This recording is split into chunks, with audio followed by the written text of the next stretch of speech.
ezin dugu hitzein entre líneas.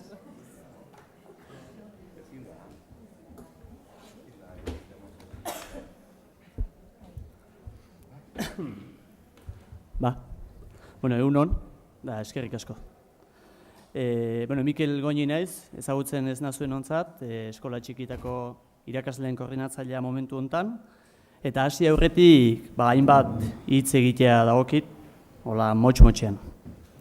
Batetik, gaurko saioa antolatzeko behar izan dugun guztia, gure eskura jarri dutelako, esker ona adierazi nahi diot, hezkuntza, filosofia eta antropologia fakultateari, eta bereziki Javi Monzoni noski.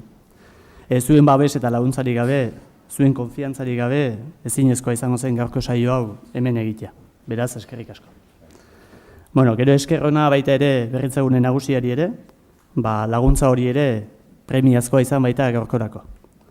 Gero hezkuntza sailari ere esker ona duela 3 urte proiektu hau berezia zela onartu izanagatik eta emandako babes guztiagatik. Eta bertan zaudeten guztioi ere esker ona adierazi nahi dizuet. Maisu maistra guztiei, 2 eskoletatik etorri zareten familia guztiei, unibertsitateko irakasleei eta ikasleei, berritzegunetakoei, ikuskariei, Euskadiko Eskola Kontseiluko kideei, denetik, kazetariak ere bazaudete, eta teknikoei ere esker ona. Norbait ahaztu bazait, barkatu. Miresmena eta esker ona adierazi nahi diot baita ere publikoki Sofia Arostegiri. Aurkezpenean ikusiko dituzuen marrazkiak bereak dira. Eta hain ondo jakindu guk nahi izan duguna adierazten bere adierazpide propio horrekin, ez daukagu esker ona besterik berari adierazteko beraz, eskerrik asko Sofia. Francesco Tonucci noski, hitzez adierazi ezin den esker ona eman beharrean gaude. Hasteko gurekin hain zintzo jokatu izan duelako ezagutu genuenetik, bere pentsamentuak gurekin konpartituz, bere proposamena guri helaraziz. Bera gabe ezin izango zen azken 3 urtetako bidea hasi eta egin, beraz, bihotz-bihotzez esker ona Francesco hori ere. Iritsiko altzaio. Eta zuen gana nator orain, abatzisketa eta zizurkil. Zuentzat eskerritzak baina gehiago miresmen hitzak ditut. Baita inbidia puska bat ere. Sanoa baina inbidia. Azken urte hauetan barrena ibilbide bat egingo dut nire miresmena eta inbidia bazaltzeko. Dagoeneko urte batzuk igaro dira, zuetako askok badakizue, eskola txikietan ibilbide berri bat egiteari ekin genionetik. Momentu hartan eskola txikien paradigma aldaketa izango zela esan genuen, eta aurkezpen hartatik ondoko hitzak gogora ekarri nahi ditut. Etengabe erabili diren hitzak badira hezkuntzan, eskoletan. Inklusioa, kooperazioa, interakzioa, ikastea, eta erabiliaren erabiliz, zentzuz eta mamiz ustuta geratu dira. Zuek, zentzuz eta mamiz bete dituzue zuen hitzak.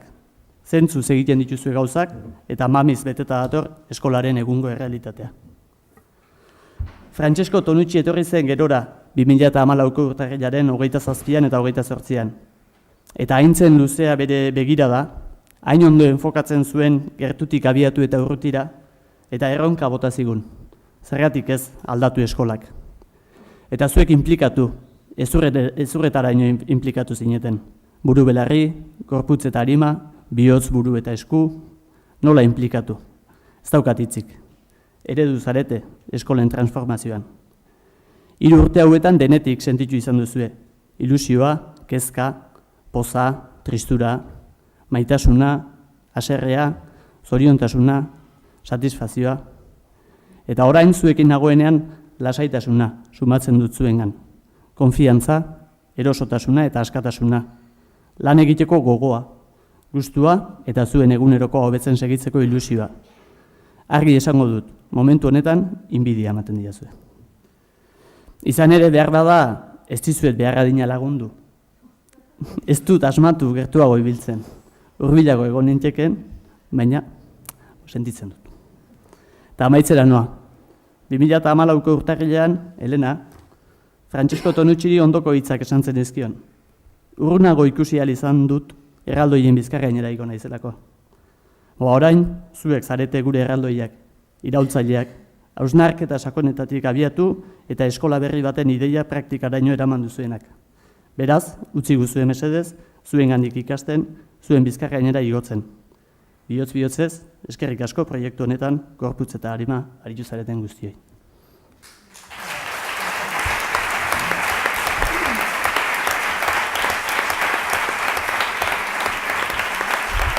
Bueno, eta orain, Jabiri emango diotitza. Egunon, eta eskerrik asko zuei, aukera paregabe izan delako niretzat, eta baita ere fakultate bezala, bueno, pues, zuen berri izatea, zuen proiektu ezagutzea, eta nola ez, zuen eskura jartzea baita ere areto hau, eta gure lana, gure fakultatea. Ni normalen ez naiz urduri jartzen, jende aurrean hitz egiten duenean, baina gaur nago dardarka, ez dakit.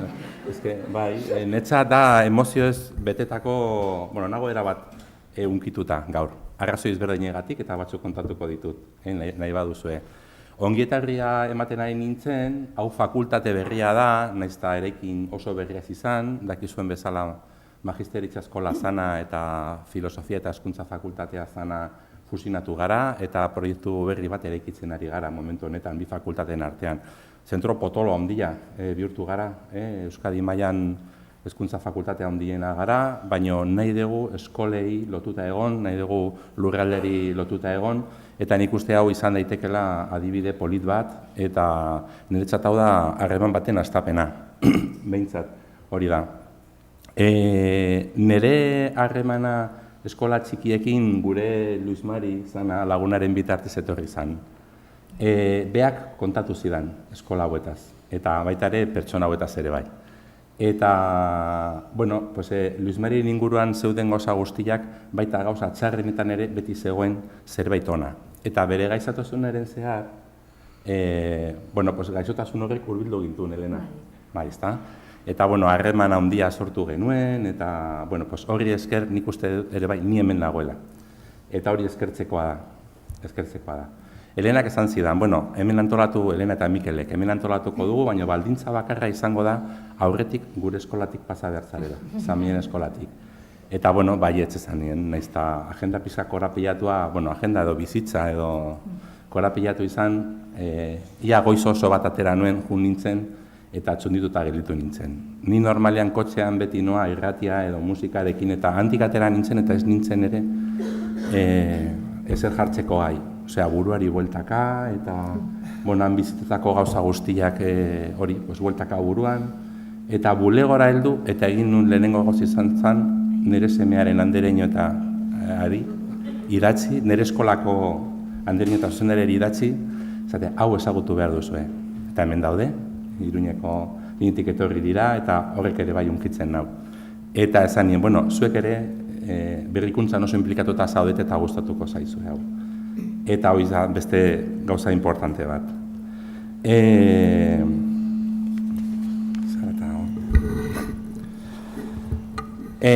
Hiru gauza kontatuko izkizu goiz hortaz, eta ja izilduko naiz hemen beste batzuk hitz egin behar dute. Netzat, hiru anekdota dira, baina dira eredugarriak niretzat. Ume bat, Argentinatik etorri berria, zana, gure bizitan gidari bezala egon zan, ez dut izena gogaratzen, berdin du. Eta nunbait, itxuraz, hango Zizurgileko eskola eta herriko giro euskaldun horre, kontraesan bat ematen zuen, baina alderantziz, eskola berarekin oso ondo, bea eskolan egokitzen, eta Elena hitzak izan ziren, ume hau izan da opari bat guretzat. Bian aitzien, bai. Bat egon zan gurekin bueltaka, eta opari bat izan da guretzat, aukera bat. Aukera bat, gauza gehiago ezagutzeko, gaztelera ere trinkotzeko, gauza askotarako aukera bat, opari bat, bezala irakurtzen zuten egoera hori. Edozein eskoletan arazo bat izan ziteken gauza hori, oparia zan. Bigarrena, hor zegoen 2 urteko neska txiki bat, pentsazue, 2 urte, 12 urte, dana batera hor. Nahaztuta ez, baina elkarrekin bai. Eta hor zegoen, nik uste aitatxori opari bat egiten, zeloa, hartaziak, eta errepente igozan, eta juntzan, eta izena eman zuen arrainei janari emateko zerrendan. Eta han oso normala zan hori, osea, bere jarduera, gauza batzuk konpartitu, beste batzuk ez konpartitu, baina, beste anedota bezala ni atentzioa deitu zidan. Eta gero, 3. galdetu nien, hemen bukatu eta DBH-en zer? DBH-en zer? Eta, Elena oso pertsona edukatua da, aurpegia ikusi nion, baina gero kontatu zidan hango ikaslek etorri zirela pixka kesaka esanez, klaseko lehenengo gunean DBH-ko zentruan eskatu ziguten irakaslei errespetua izateko kontratu bat sinatzea, eta galdetzen zuten, eta niri errespetua ikasleare errespetua non. Zer bai, hiritartasuna ere ikasten da zentro hortan. Herriarekin konprometitu daude, aniztasunarekin, inklusioarekin, bizikidetza, zer gehiago eskatu daiteke, nire ustez gure hezkuntza sistemaren erronka handinetakoak direlako, eta han lan egiten ari dira horren alde. Beraz, nik soilik esan dezaket, nahi duzuenerako ere prest gaudela, zuekin harremanetan, lanetan elkarrekin aritzeko, eta mila esker, besterik ez.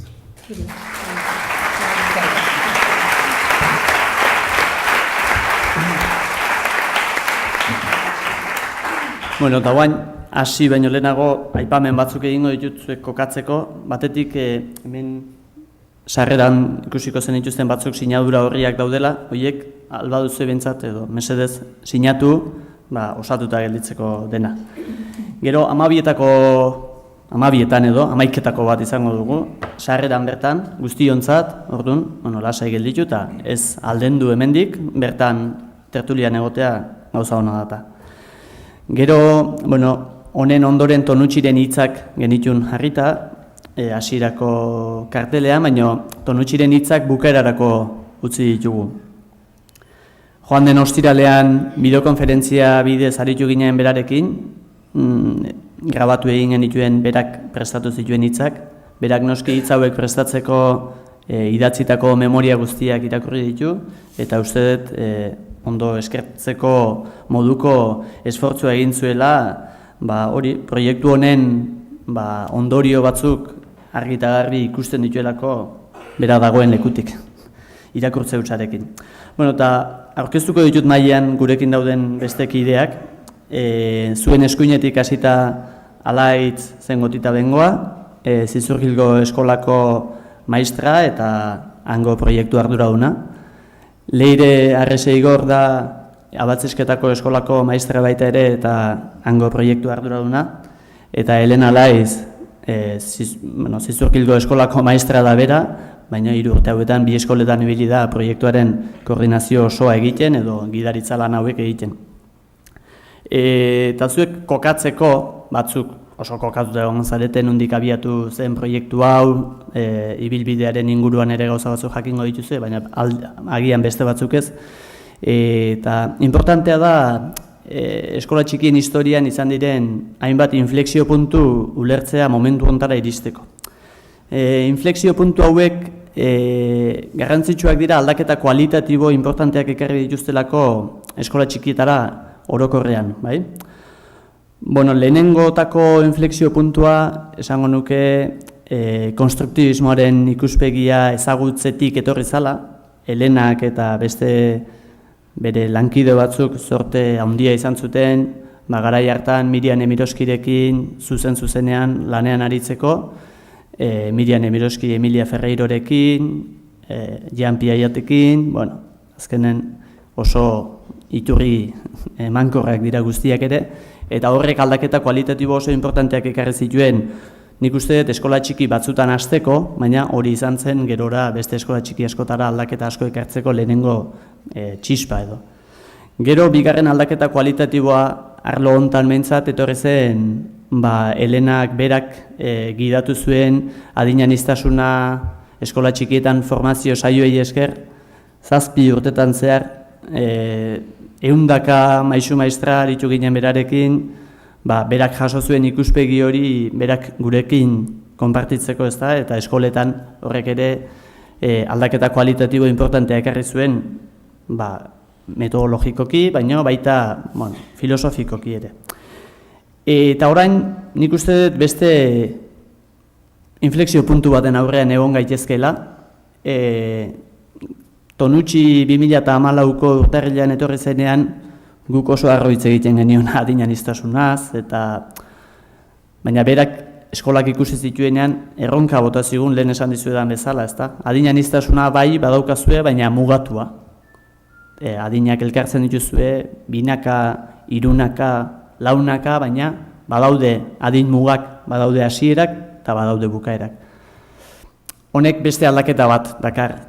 Hasierak noski badaude, bukaerak ere badaude, baina ez daude talde batetan itxita, hau da, irekiak dira taldeak. Beraiek hobeto kontatuko digute zertan etorri daiteken etorkizuneko aldaketa kualitatibo horien inflexio puntu hori. Eta pixkat hor kokatu nahiko nuke gaurkoaren hasiera. Hau da, hau ez da 0-tik 100-erako salto bat. Bada salto bat, importantea, aldaketa handiak egin dira bi eskoletan, baina ibilbide luze baten ostean gertatu den aldaketa bat da, eta oraindikan ere bukatu ez den ibilbide bat da. Aurrera egingo du bide honek, eta gu guztiok bide hori aurrera egiten bultzatzea beste aukerarik ez daukagula uste dut. Eta horixe, zuei emango dizuet hitza Alaitz, Leire eta Elena, eta Javi eta biok jaitsi egingo gara. Bale?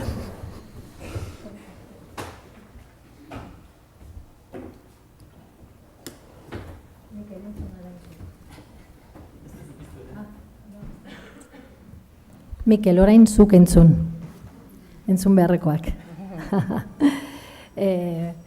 Orain ulertzen dut Alaitz eta Leire zergaitik diren gure bizkarreko minak eta gure zerretako minak eta orain ulertzen dut.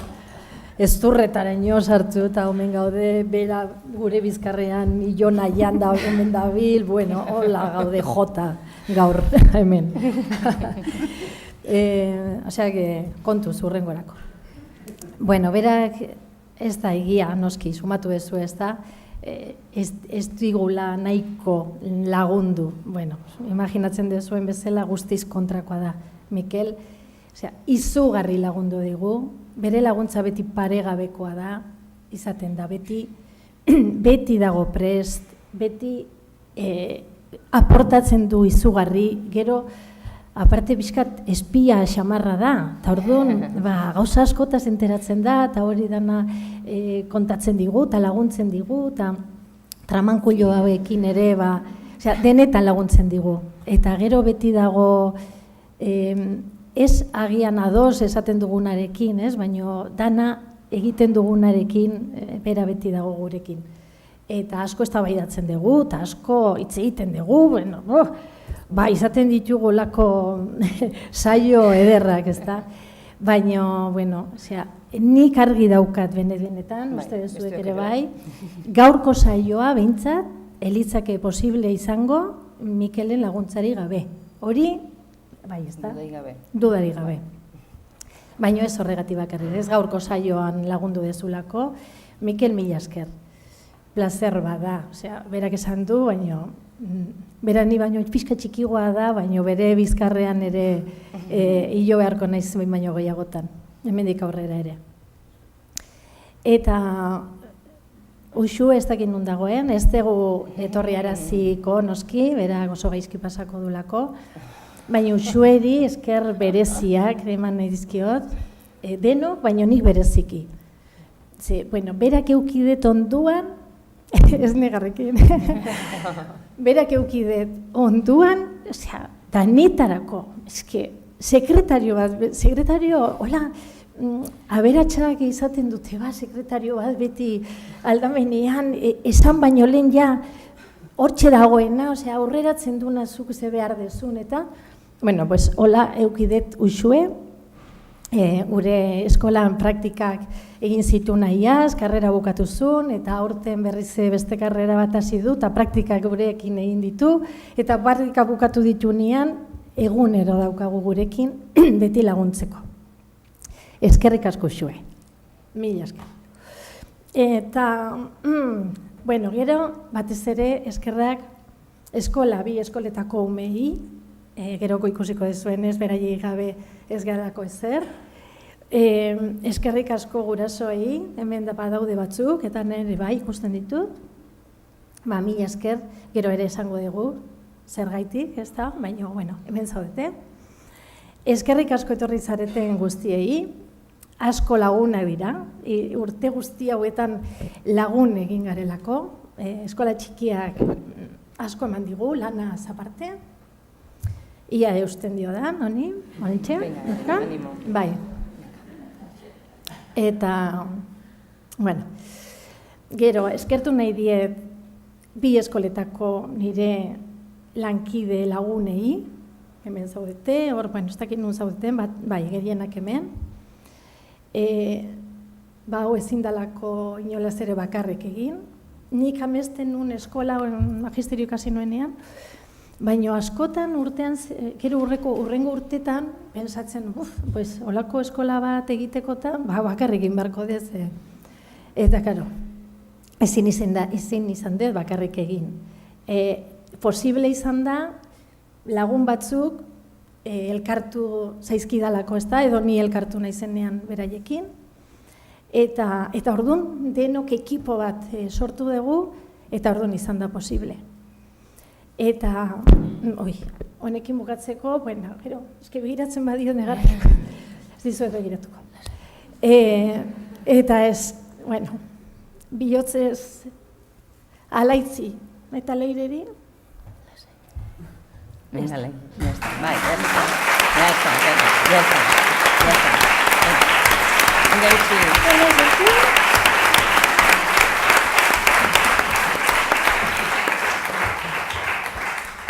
Hori, ezin izan dut esan zergaitik, baina, bueno, badakizu eta badakite beraiek. Bale, eta orain pixka formalago. Bueno, hasteko.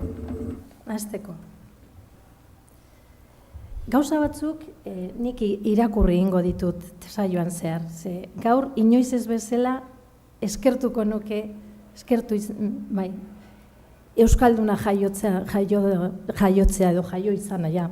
Baina ez da hola izan, gero izan naiz euskalduna, ez da. Orduan horrekin nago oso urduri hizkuntzarekin. Eta horregatik gauza asko irakurri ingo ditut. Beraiek ez, baina nik bai. Bueno, hasteko. Gu gaurko honetan ez diogu inorri ezer demostratu nahi. Kontua ez da arrazoia izatea edo okerra egotea. Zuetako bakoitzak modu ezberdinean entzungo du, bakoitzak bere erara. Ez duzue zertan alde edo kontra egon. Ez duzue zertan sinistu gure istorioa. Eskatzen dizuegun bakarra da entzutea. Etorri zareten ez. Gero 11 ere egongo da, baina bitartean entzun, mesedez. Eta, hasi da sueño. Maria Angeles Gallego, ez dut ezagutzen pertsonalki gustatuko litzaidake, baina aspaldi idatzi zuen amets bat. Eta niri Arantxak laguna eman zidan, orain dela urte asko. Eta elkarrekin lan egin dugun urtetan, paretan euke dugu ondoan. Gero Mikelek etzunkendu, Isak etzunkendu, Mikelek ere ez. Eta pixka gure ere zer...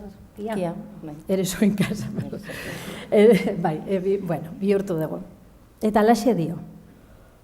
Un sueño para la escuela. Sueño con crear una escuela especial.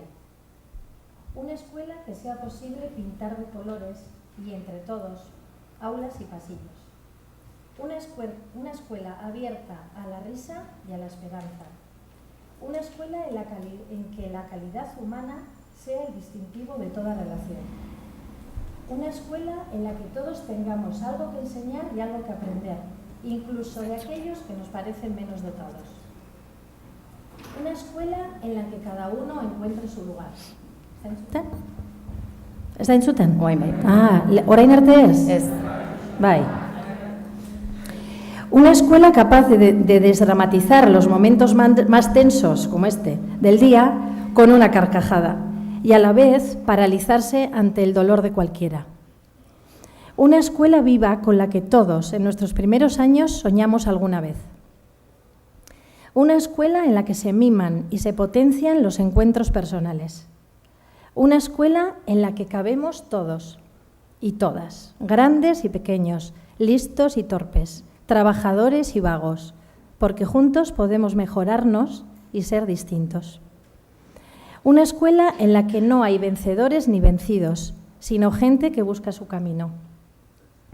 Una escuela que se felicita por los progresos, pero no descansa hasta que encuentra soluciones válidas para las mayorías y para las minorías. Una escuela en la que el diálogo y la escucha sean los caminos para hacer o para dejar de hacer. Una escuela realista, que prepara para vivir hoy, pero no deja de soñar con el mañana.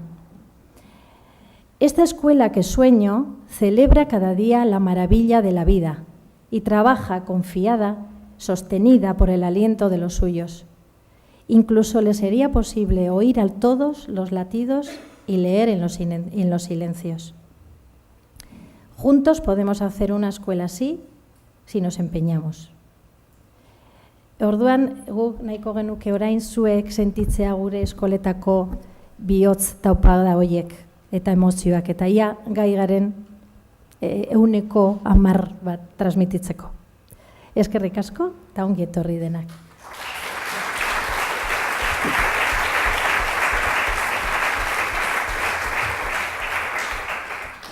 Bueno, eta Elenak Elena amesten hasi zen, duela urte pila bat, eta gu duela 3 urte hasi ginen amets egiten, eta bueno, jarraitzen dugu amets egiten, baina egi ere bihurtu da, guk duela 3 urte amesten genduen eskola.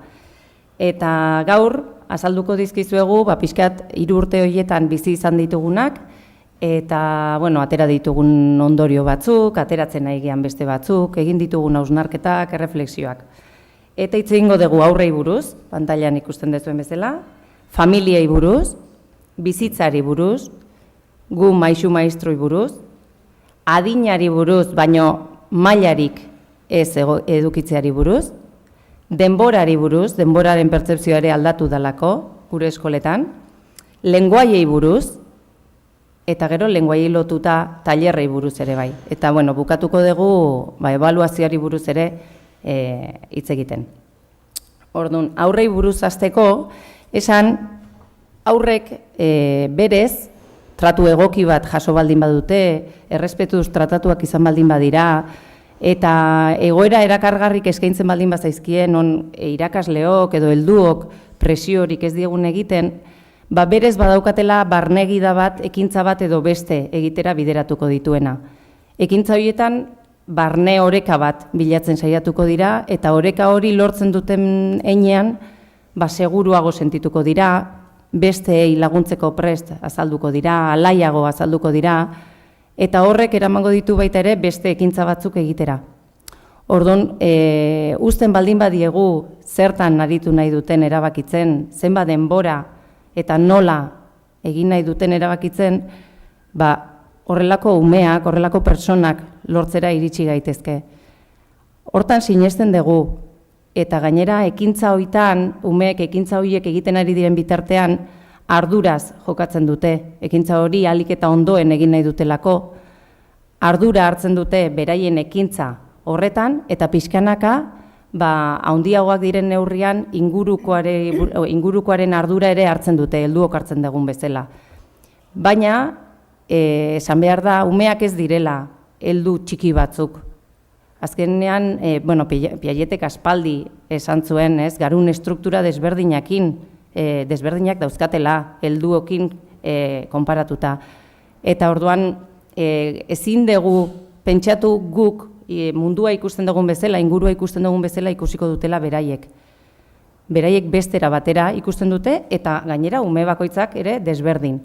Orduan, askotan saiatzen gea guk ikusten dugun hori beraiek ikusarazten, eta ezinezkoa da jakitea eraberen zer dakiten, noraino dakiten. Egin dezakegun bakarra da entzun, zentzurik zabalenean entzun, ez bakarrik belarriekin, eta ikusi ze hipotesi botatzen dituzten, ze ideia botatzen dituzten, eta zer egiten duten.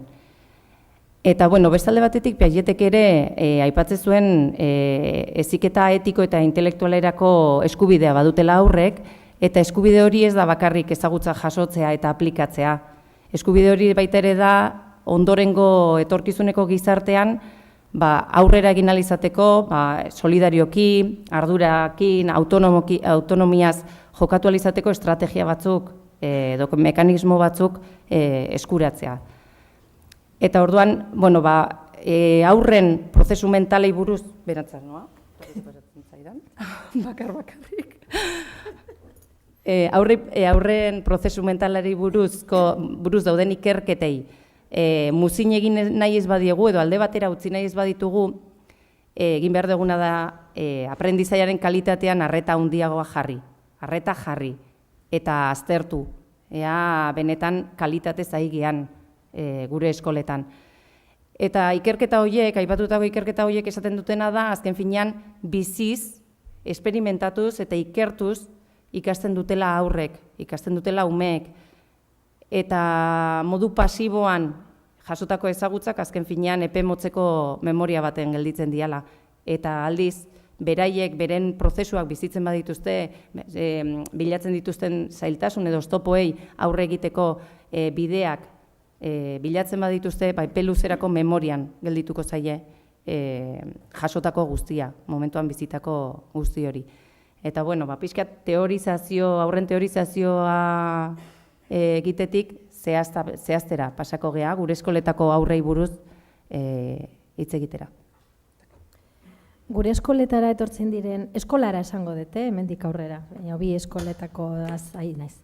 Gure eskolara etortzen diren aurrak, umeak, neskamutilak, geure ikasleak dira.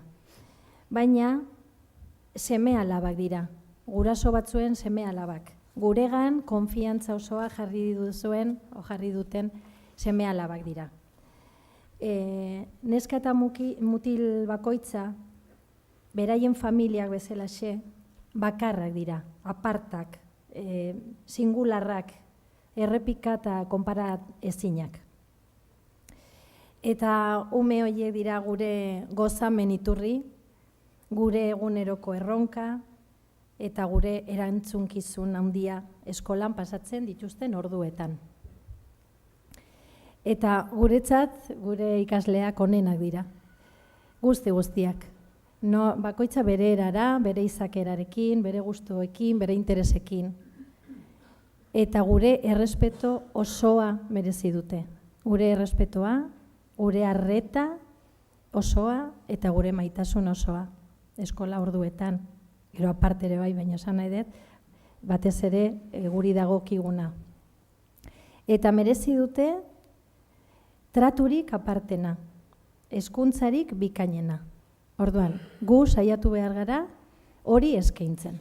Inoiz ez da erabat perfektua izango, baina hortan saiatu behar garela uste dugu.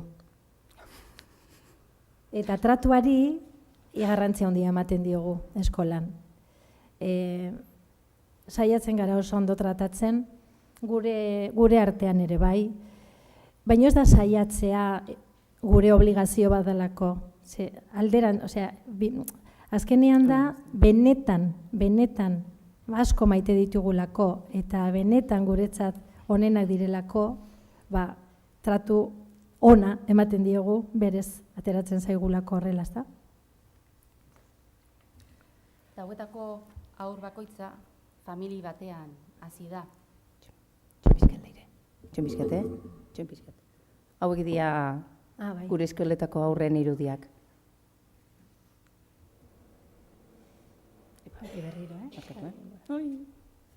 Barkatu,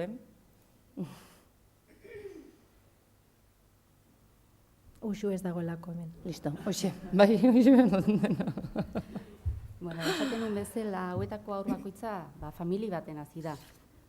Famili bakoitza mundu bada. Eta famili bakoitza bere sinismenak, bere ohiturak eta bere kultura dauka. Eta umeak honen fruitu dira. Eta horrela etortzen zaizkigu...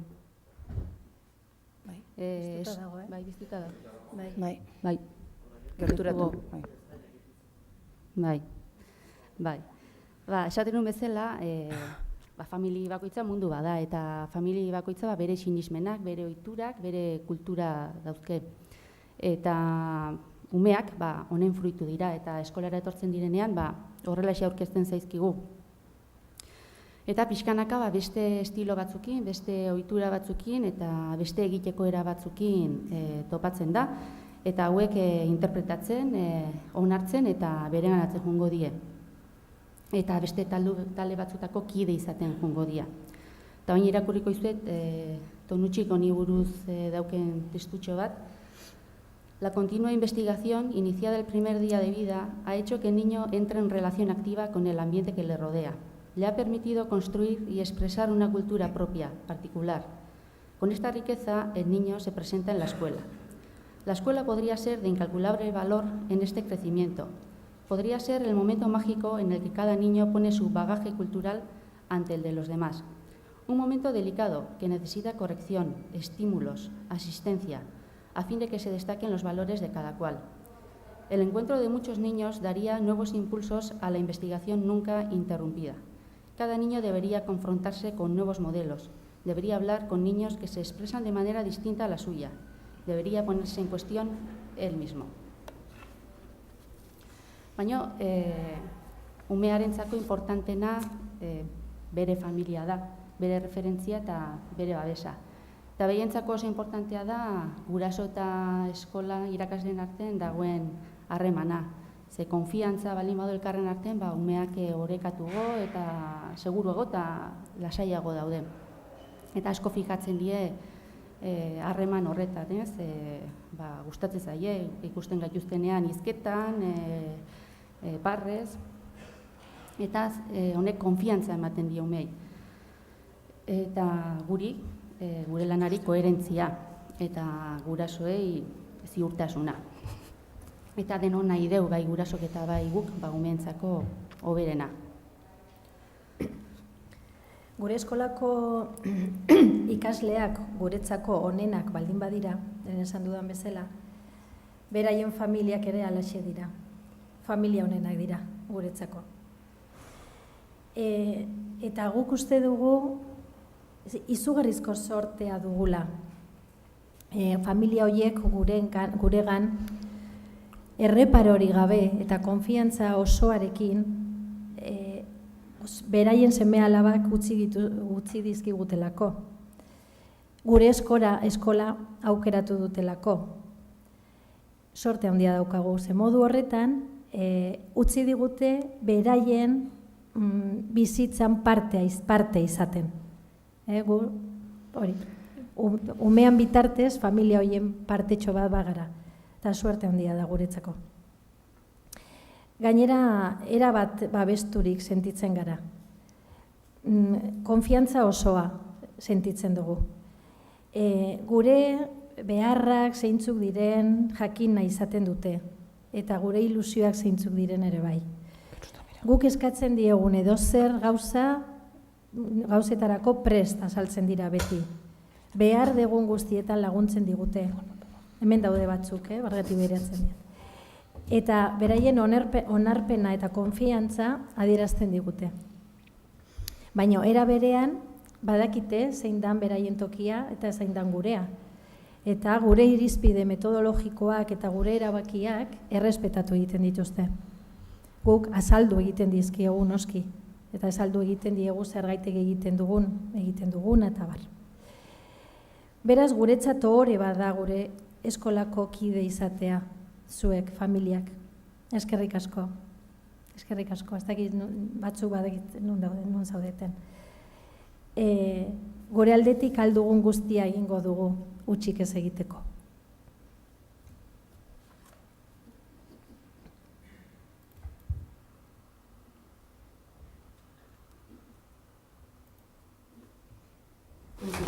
Ja,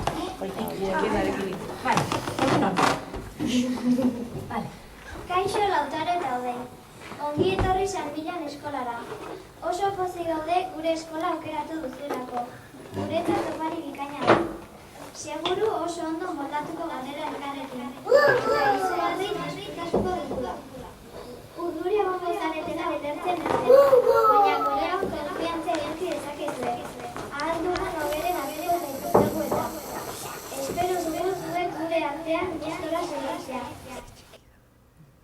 Hoiek dira Jabik aipatu ditunak. Hola, Lautaro. Lehenengo eguna izan zen, Bai. familia honen lehenengo eguna gure eskolan, eta gu umeek eta maisu maistrak ez ezik guraso batzuk ere hurbildu ziren ongi etorrira. Horregatik esaten dugu askotan, parte ere badirela. Berriro.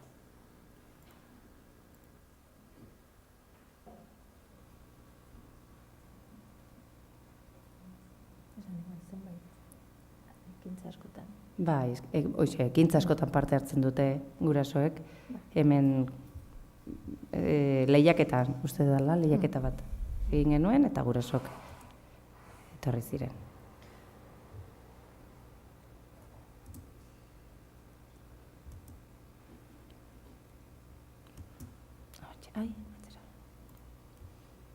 Uixu hemen behar zaitut, egin dut. Listo. Bueno, bizitzari buruz hitz egin behar dugu pixka bat. Gu kontuatu gara pentsa, orain igual kontua ez, beti, baina orain gehiago. Haurrak bizi egiten direla, bizi. Aldi berean hain simplea eta hain konplexua dan hori. Bizi dira euren familietan, euren herrian, euren komunitatean, euren nazioan, baina baita ere euren pentsamenduetan, euren afektuetan, euren ideietan, euren emozioetan, euren munduan, azken finean. Eta beraientzako bizitza elitzateke zatikatua egongo. Helduok ez bagenieke aktibitatetan, ordutegietan, saioetan, egin beharretan antolatuko. Denbora etenik gabekoa izango litzake beraientzat, kontinuum bat. Eta denbora hori, bizitza hori pasako lukete jolasten, etengabe, harritzen, euren berezko zenei eta naturari jarraitzen, etengabe. Eta zalantza izpiri gabe, elitzateke posible izango horrela ez aztea, ez aurrerapenik egitea, ez ikastea, ezinezkoa izango litzake. Zergaitik, munduarekin, pertsonekin, animaliekin, naturarekin eta abarrekin erlazionatuko liratekelako. Bizitzaren eta heriotzaren zikloekin, errealitatearekin eta fantasiarekin, nahia eta desioekin eta baita frustrazioekin, zalantzekin eta usteekin, galdera garrantzitsuak, filosofikoak egingo lizkiete euren buruari, eta erantzun posible horietan murgilduko lirateke modu librean, era kreatiboan, hipotesiak eginez, gerota egokiagoak, gerota zientifikoagoak. Guk ez bagenizkieke ostuko beraien lenguaiak eta beraien adierazpide propioak, hainbat eta hainbat bizipen biziko lituzkete. Helduok aurrak hartuko bagenitu, onartu, esan nahi dut. Itxaron bagenie, bakoitzak egin behar duen bide errepika ezin horretan lagunduko bagenie, bakoitza den bezalakoa errespetatuko bagenu, bere singularitatean konparatu gabe, epairi gabe, eta aurreri itziri gabe, baldintzari gabe, eta presari gabe maitatuko bagenitu, eta eurengan biziki konfiatu esaz ninistuko bagenu, beraiek jakingo lukete bere bizitza nola egin, nola aurre egin, eta nola bizi beraien bizitza. Bizitzen utziko bagenitu. Eta umeak eskolan bizi egiten dira. Aldi berean, hain simplea eta hain konplexua dan hori. Gure eskolak kanpoko bizitzaren jarraipen bat dira. Ez dira beraien kanpoko bizitza eteten duten guneak. Orduan oso pozik etortzen dira goizean, eta guk maisu maestrok itxoiten diegu beti irribarre batekin, sarreran, kontu kontari, aritzi zaizkigu, tartetxo batez, eta gero ja tailerretara juten dira.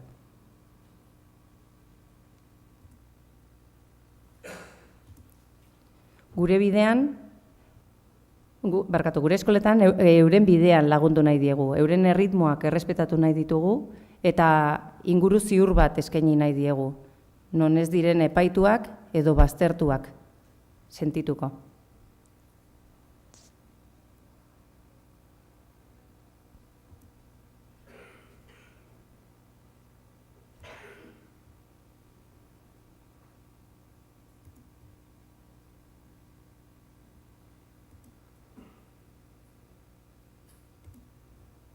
Eskolako orduak, beraientzat, onenak ez baldin badia, atseginak eta desiatuak izatea nahi deu.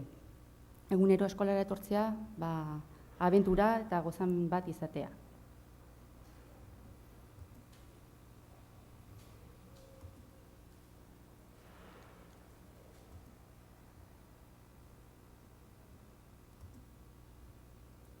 Giro alaia eskaini nahi diogu, emozioz betea. Giro lasaia, nahiko barre egiteko, pozik daudenean, eta nahiko negarre egiteko... Entzun da? Bai, eta nahiko negarre egiteko triste daudenean.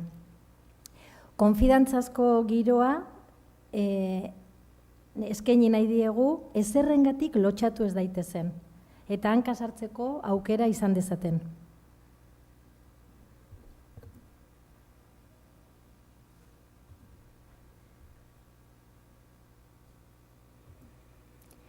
Eskolan zoriontsu izan daitezela nahi dugu. Beraiek diren bezala azaldu daitezela.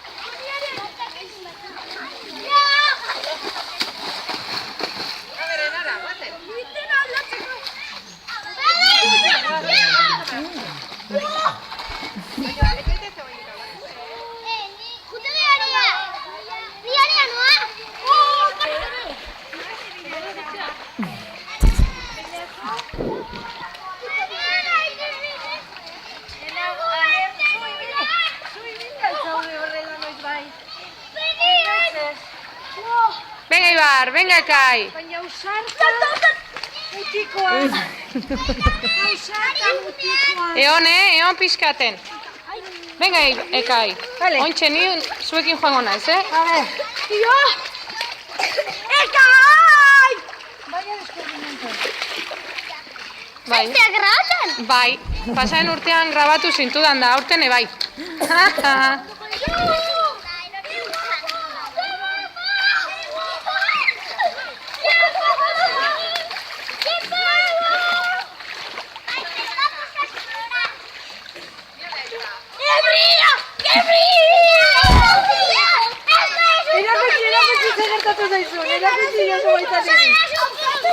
Berrize.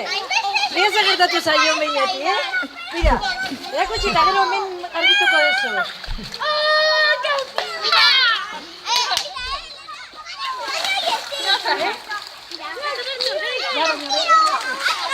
Gauzatxo bat, harria bota daitezke.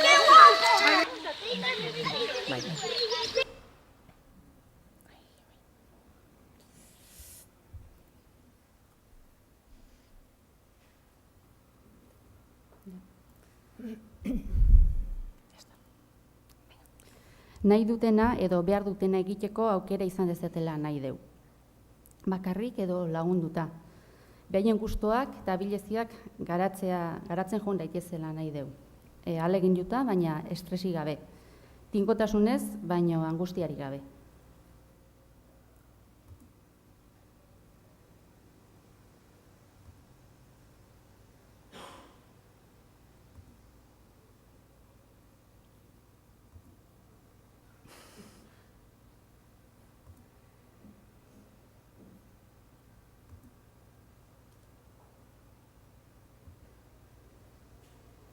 besteekin dituzten harremanak goza ditzatela nahi dugu.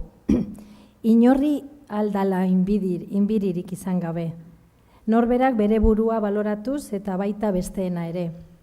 Norberaren zein beste lorpenekin postu daitezela. Eta denekin atseginak eta errespetuz joka dezatela. Eta batez ere gure kasutan txikienekin, ze euren eredua dira, eta horri garrantzia handia ematen diogu.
Naturaz gozatu dezatela nahi dugu.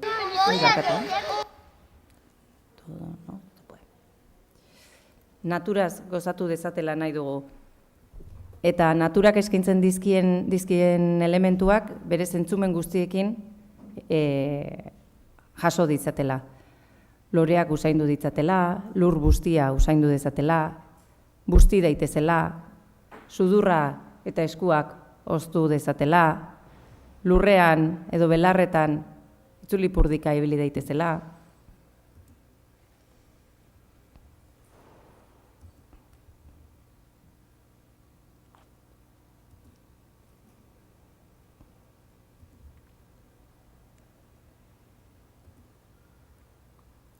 Los estudios encontraron que los bosques bajan nuestra presión arterial, los latidos de nuestro corazón y reducen las hormonas del estrés. El contacto regular con la naturaleza realmente mejora nuestro bienestar. Eskolak ikerketa errepikazinak egiteko denbora, aukera eta baliabideak eskaintzea nahi dugu.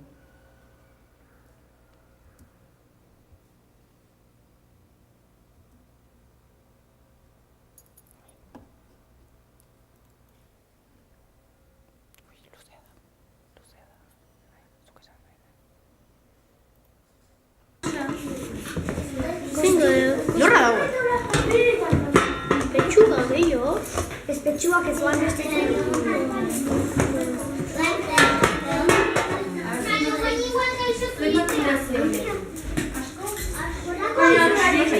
Nemetx, ikusiz? Nemetx. Ikusi nemetx, zenbat diruko? Mingane. Garra, Mingane.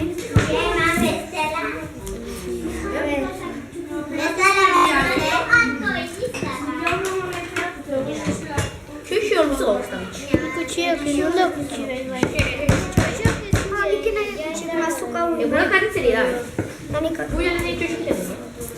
Etxe hoxo beste gartzu du, Ez kukazken ez espagetti amaztu. Zenek izan da? Mingane hartu dugu. Nik izan da. Xugan ez da. Mingane? Ya está, la intino ya está. Eta haurena noa dugu. Basura.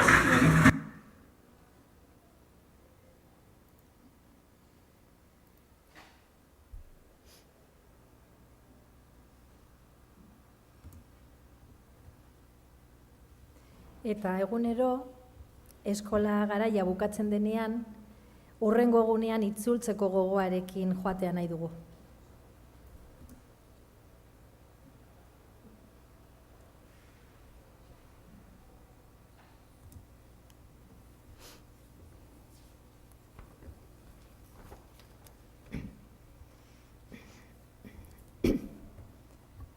Bueno, gutaz, gure buruaz hitz egin behar dugu pixkat.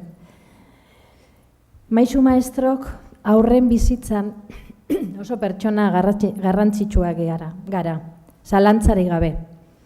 Baina, aldi berean ez ginateke ezer izango, umeri gabe.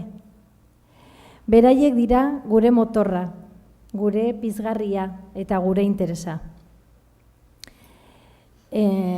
Eta gure eskutan bere seme-alabak utzi dituzten familiei esker, gu garena izan gaitezke. Gure bokazioa garatu dezakegu eta apasionatzen gaituen lanean jardun dezakegu. Umeak ez lirak etorriko gure eskoletara, ezingo genuke hori egin modu horretan. Asteko egun askotako ordu askotan aurrez inguratuta egotea sorte ikaragarria da guretzat. Haur horiek bizia ematen digute, indarrez betetzen gaituzte. Euren ilusioa eta inozentzia ematen digute. Eta gainera, izugarri estimatzen gaituzte. Neska mutil hauek noski batzuetan nekea eta kezka ere sortzen digute. Beste batzutan mugaraino eramaten gaituzte, zalantzan jartzen gaituzte. Eta gure alderdi onak zein ez hain onak ere aterarazten dizkigute. Oso gai delikatuak ditugu eskuartean, badakigu. Badakigu zenbaterainoko eragina duten haurtzaroko bizipenak gero heldu baten bizitzan, pentsaeran eta sentimentuetan. Rebeka Wildek eta hainbeste ikertu zuten bezala. Ez gara bakarrik noski haurtzaroan eragina dugunak eta eskerrak, baina erantzunkizun handia dugu aurren bizitzako tarte horretan. Eskolan denbora asko egoten baitira. Jakin badakigu maisu maestra onak izan behar degula. Horren ez da besterik entzuten, ezta? Tonutxik bere azken hitzaldietan hori errepikatu du behin eta berriro. Maisu maestra onak izan behar degula. Eta horrela izan nahi dugu. Baina beti ez gara egiten duguna zarro egoten, noski. Batzuetan guztiekin ez degulako asmatzen, edo lan administratiboak eta denborak entzen digutelako, edo zalantzek ez gaituztelako pakean uzten. Horregatik adituekin formatzen saiatzen gara. Eta gaur egungo ikerketa eta teorien inguruan etengabe hausnartzen dugu. Gure praktika beti teoria eta ikerketa hauekin alderatuz. Konturatu gara ez dela nahikoa formatzea, formazio asko jaso eta jaso. Ez badegu alderatzen egiten dugunarekin. Ez badegu egiten duguna parametro edo irizpide horiekin aztertzen. Eta batipat, neska mutil hauei adi entzuten saiatzen gara. Zentzu guztiekin ez bakarrik belarriz. Hobeto ezagutzeko. Eta horrela, beraien singularitatean, eta horrela beraiek singularrak moduan ulertzeko. Eta horrela bere bidean laguntzeko. Beraien esperientzietatik, ezagutzetatik, gustoetatik eta gogoetatik abiatuz. Saiatu behintzat egiten gara. Eta maisu maistroak gure eskoletan, lehenago esan duen bezala, sekulako lujoa da gure eskolara etortzen diren aurren bizitzako parte izatea, eta saiatzen gara beraiek ere berdina senti dezaten. Gu ere beraien bizitzako parte sentitu gaitzaten. Eta, hitz batzuk esango dizkizuet, lehen aipatu ditugun anai hauek, urtarrilean etorri zitzaizkigun anai hauetako batek, bisitariak, eskolara bisitariak etorri zirenean, eskolari buruz galdetu zioten, eta anaietako batek honela esan zuen. Es la mejor escuela a la que podíamos haber venido. Es la escuela de los sueños. Nik uste dut momentu hartan unkitu ginen denok eta gehiago esan beharrik ez dagoela. Haurrak gure eskolan mimatu, goxatu eta zaindu nahi ditugu.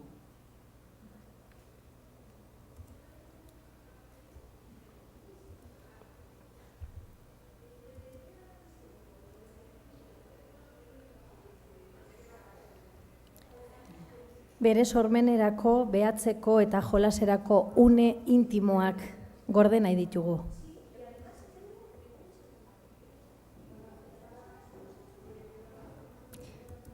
Independienteak eta autonomoak izan daitezela nahi dugu.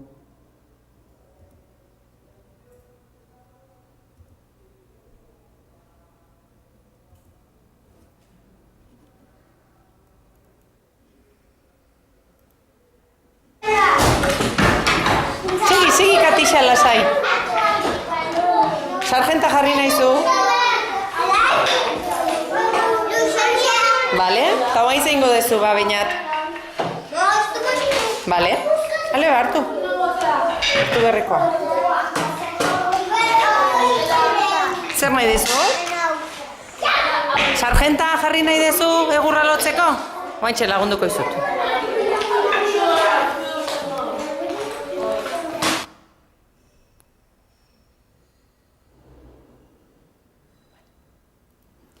Lasai eta konfiantzarekin egotea nahi deu.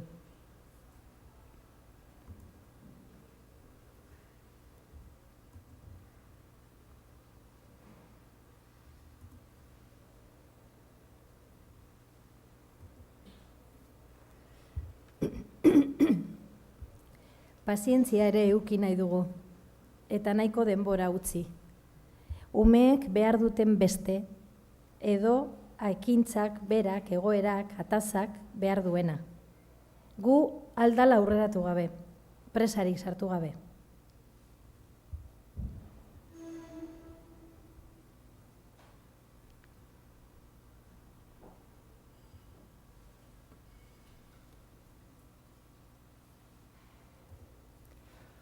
Bakoitzaren ikaskuntza erritmoa ezagutzen, errespetatzen, bultzatzen eta indartzen saiatzen gea.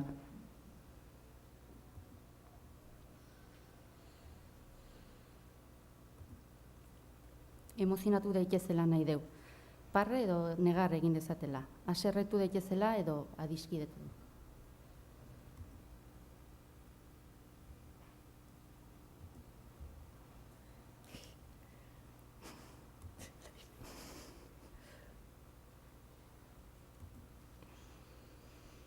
Guk ere emozionatu nahi dugu, beraiekin eta beraiekin gozatu.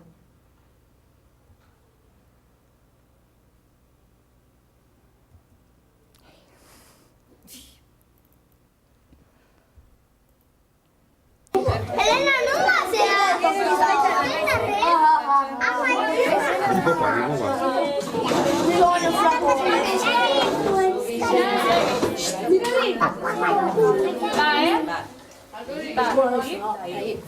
Markosek egin eban lastozko zubixe, bertatik pasatzeko lerata txarrixe, hasi ziran pasatzen jauzi zan zubixe, Markosek hartu eban sentimenduan gixe.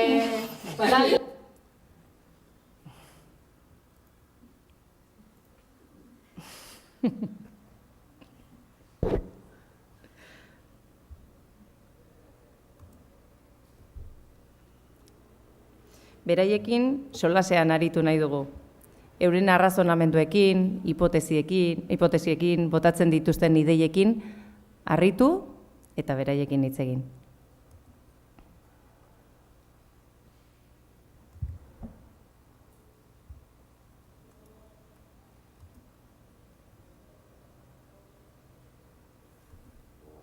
Beraien bidean lagundu nahi diegu, beraien gustuak eta gogoak errespetatuz eta beraiengan konfiatuz.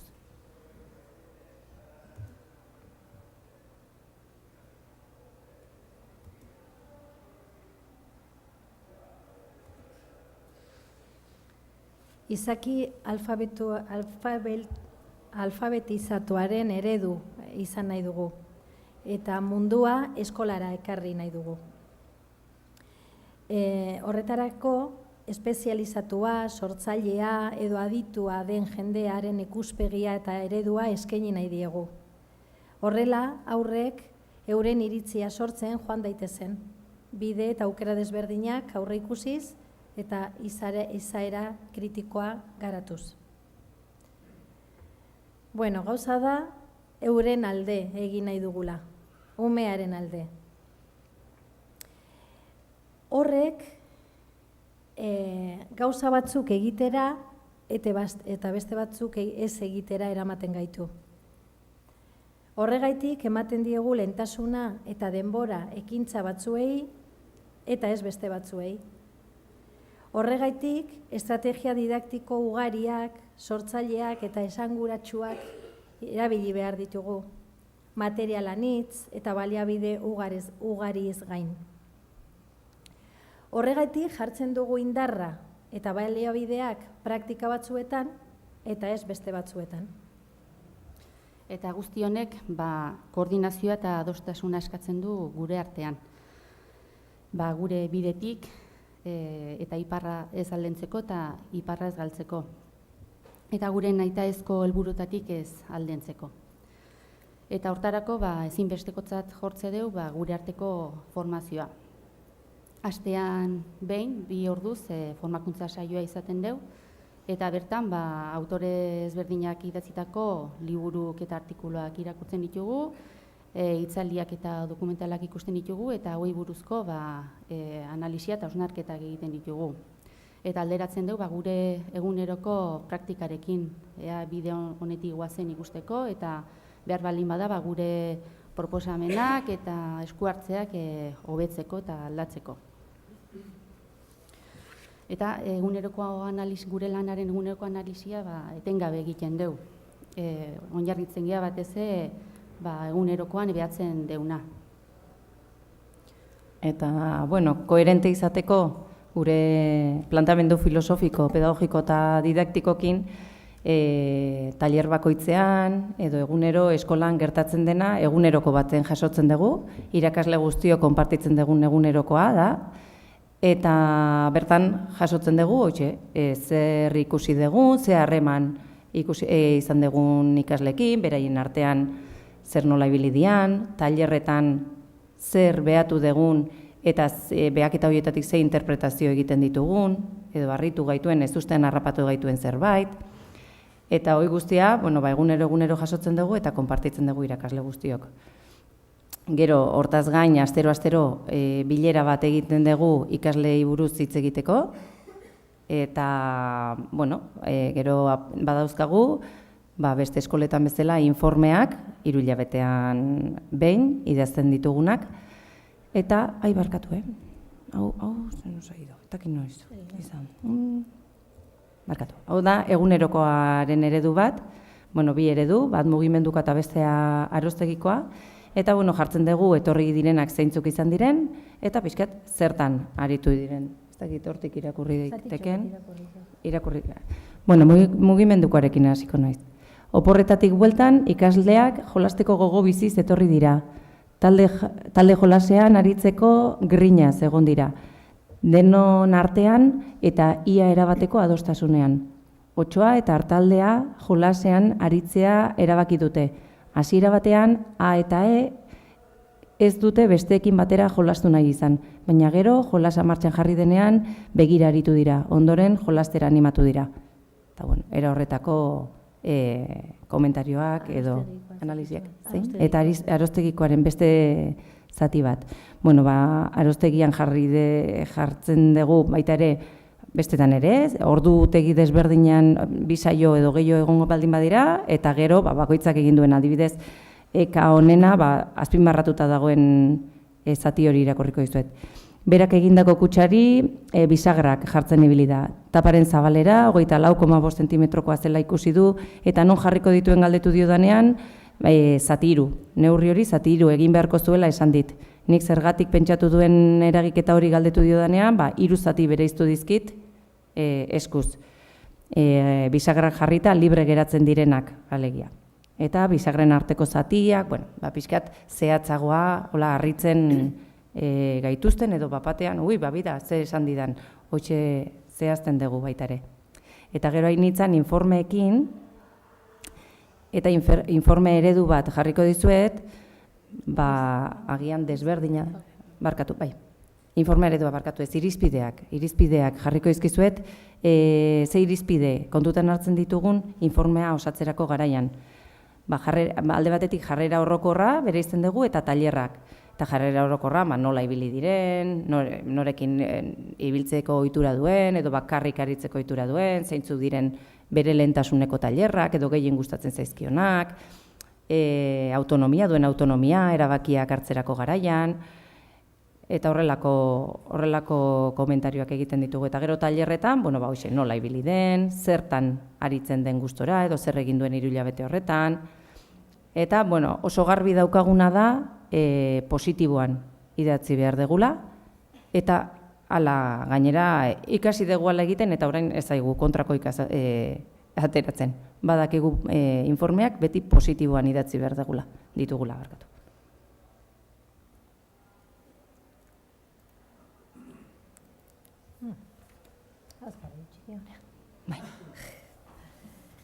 Bueno, adina bai, mailarik ez. Nik arkatu.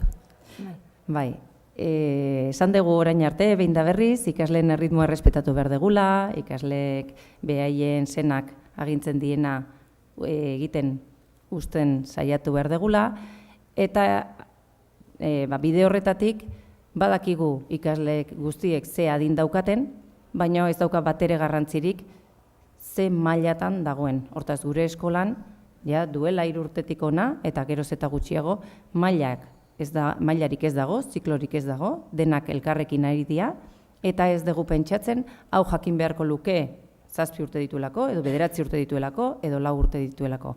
Bakoitza badijoa bere ritmoan aurrera, eta hortaz, mailarik ez daukagu. Adinaniztasun osoa daukagu 2 urtetik 12 urtera, eta gainera oso aberatsa dala iruditzen zaigu. Aberatsa baino gehiago altxor bat dala iruditzen zaigu, gure eskoletako altxor bat. Non etengabe jartzen gaituzten sormenez jokatzeko egoeratan, maisu maestroi. Eta iruditzen zaigu gainera beraien arteko harremanak eta beraien artean ematen diren interakzioak direla oso aberatsak. Oso aberatsak eta gainera errepika ezinak. Gero pixka eta aurrerago Helenak esan godun bezala adin berekoak edo oso tarte gutxirekin elkartzen direnean baino askoz ere aberatsagoak. Honek horregatik ez dauka atzera bueltarik, eta bestalde batetik baita ere esan behar dugu adinaniztasun hori hain naturala dela gure eskoletan, ezin degula inklusioaz hitz egin. Hainbeste hitz egiten den inklusio hortaz, gure eskoletan ez da hitz egiten, ez da lako inklusioaren beharrik. Elkarbizitza badago, bakoitzak badu bere egitekoa, bakoitza badijoa bere erritmoan, eta denok gara garrantzitsuak. Gauza bat, era batera egin edo bestera egin, baina denak era garrantzitsuak. Eta bueno. Bai, eta hori dela eta gure buruari galdetzen diogu, ia zeintzuk zertan oinarrituta, zergaitik eta zertarako erabaki duten haurrak adinka elkartzea eskoletan. Eta galdetzen diogu gure buruari, ia badagoen arrazoi pedagogikoren bat ikasgelak adin jakin batekoak izateko. Ikerketaren batek erakutsi aldu gehiago ikasten dela adin berekoak taldekaturik? Eta orain galdera sorta bat botako dizuet. Urte berean jaiotzeak maila berdina edukitzea bermatzen aldu? Ikasle bakoitzak aukera gehiago alditu bere ritmoan aurreratzeko denak 3, 9 edo 12 urtekoak direnean? Haurrak ikasteko estimulatuagoak edo motivatuagoak aldaude zarragoen eta zarragoen eta aurreratuago dauden ereduri gabe? Interesgarriagoa alda eskola ordu guztietan adin berekoak aipatzen duten entzutea eta ikastea? Argazki egin. Bai.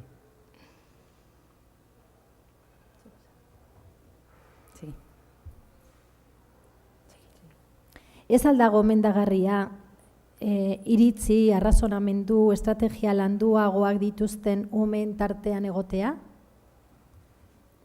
Soilik zure adinekoekin jolastea divertigarrigoa alda. Gizakiok nor imitatzen dugu? Martxa.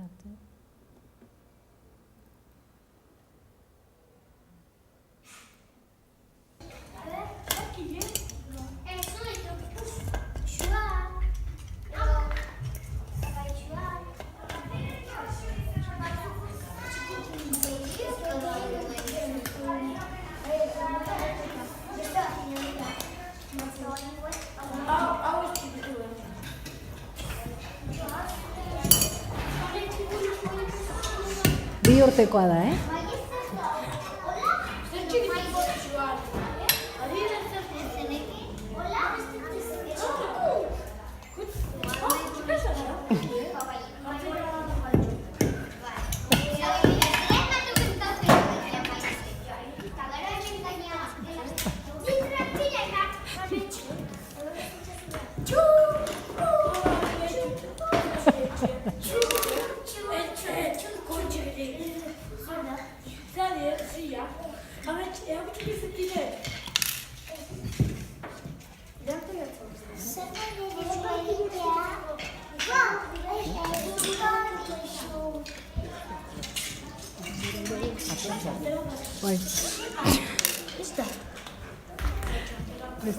Besteak egin duen bezala.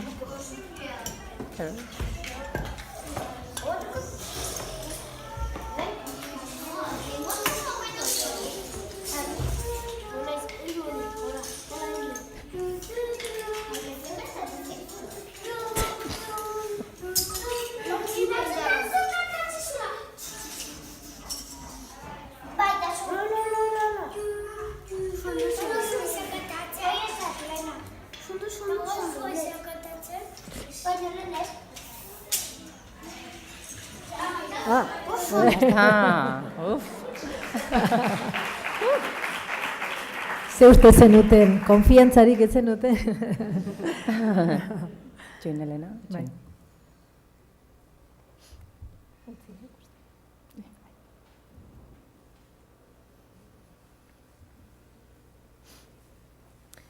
Gizakiok nor imitatzen dugu? Noren antza izan nahi izaten dugu? Nor bezalakoa izan nahi dugu? Nortzuk dira gure eredu eta referente?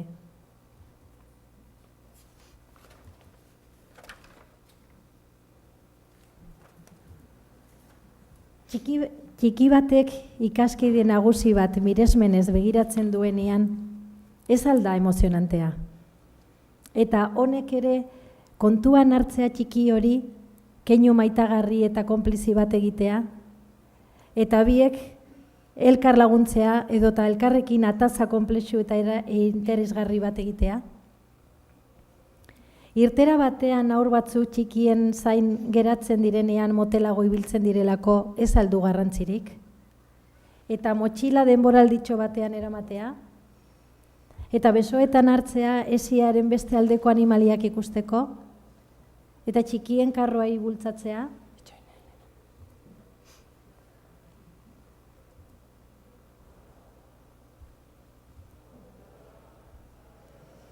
Ez alda emozionantea ikustea txoko batean zaharrenak txikienei ipuinak irakurtzen, edota euren trukoak erakusten izkiak hobeto idazteko, edo estrategiak erakusten azkarrago ebazteko, arrazoiak ematen zergaitik horrela baita zergaitik horrela ez?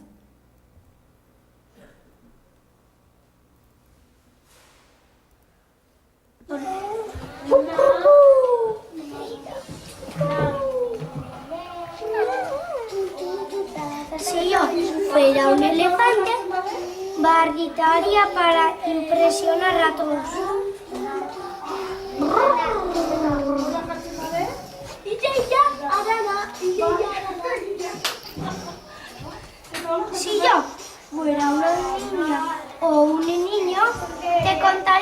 divertido para que rieras a carcajadas.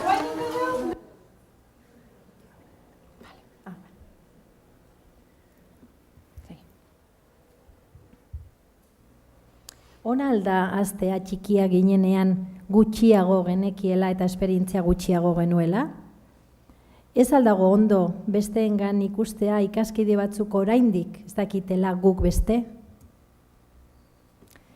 Zilegi alda 10 urtetan. Hemen jolasgaritik bueltan, nola bueltatzen dian, ze harreman osatzen dien behien artean.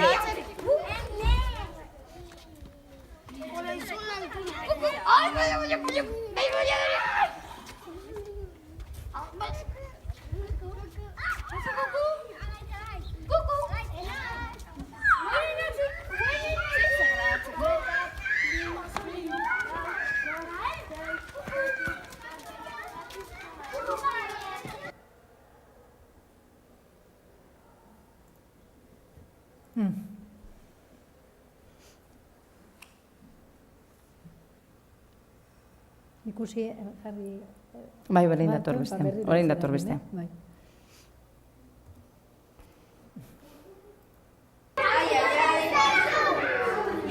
Hola jartza hobe, klaro.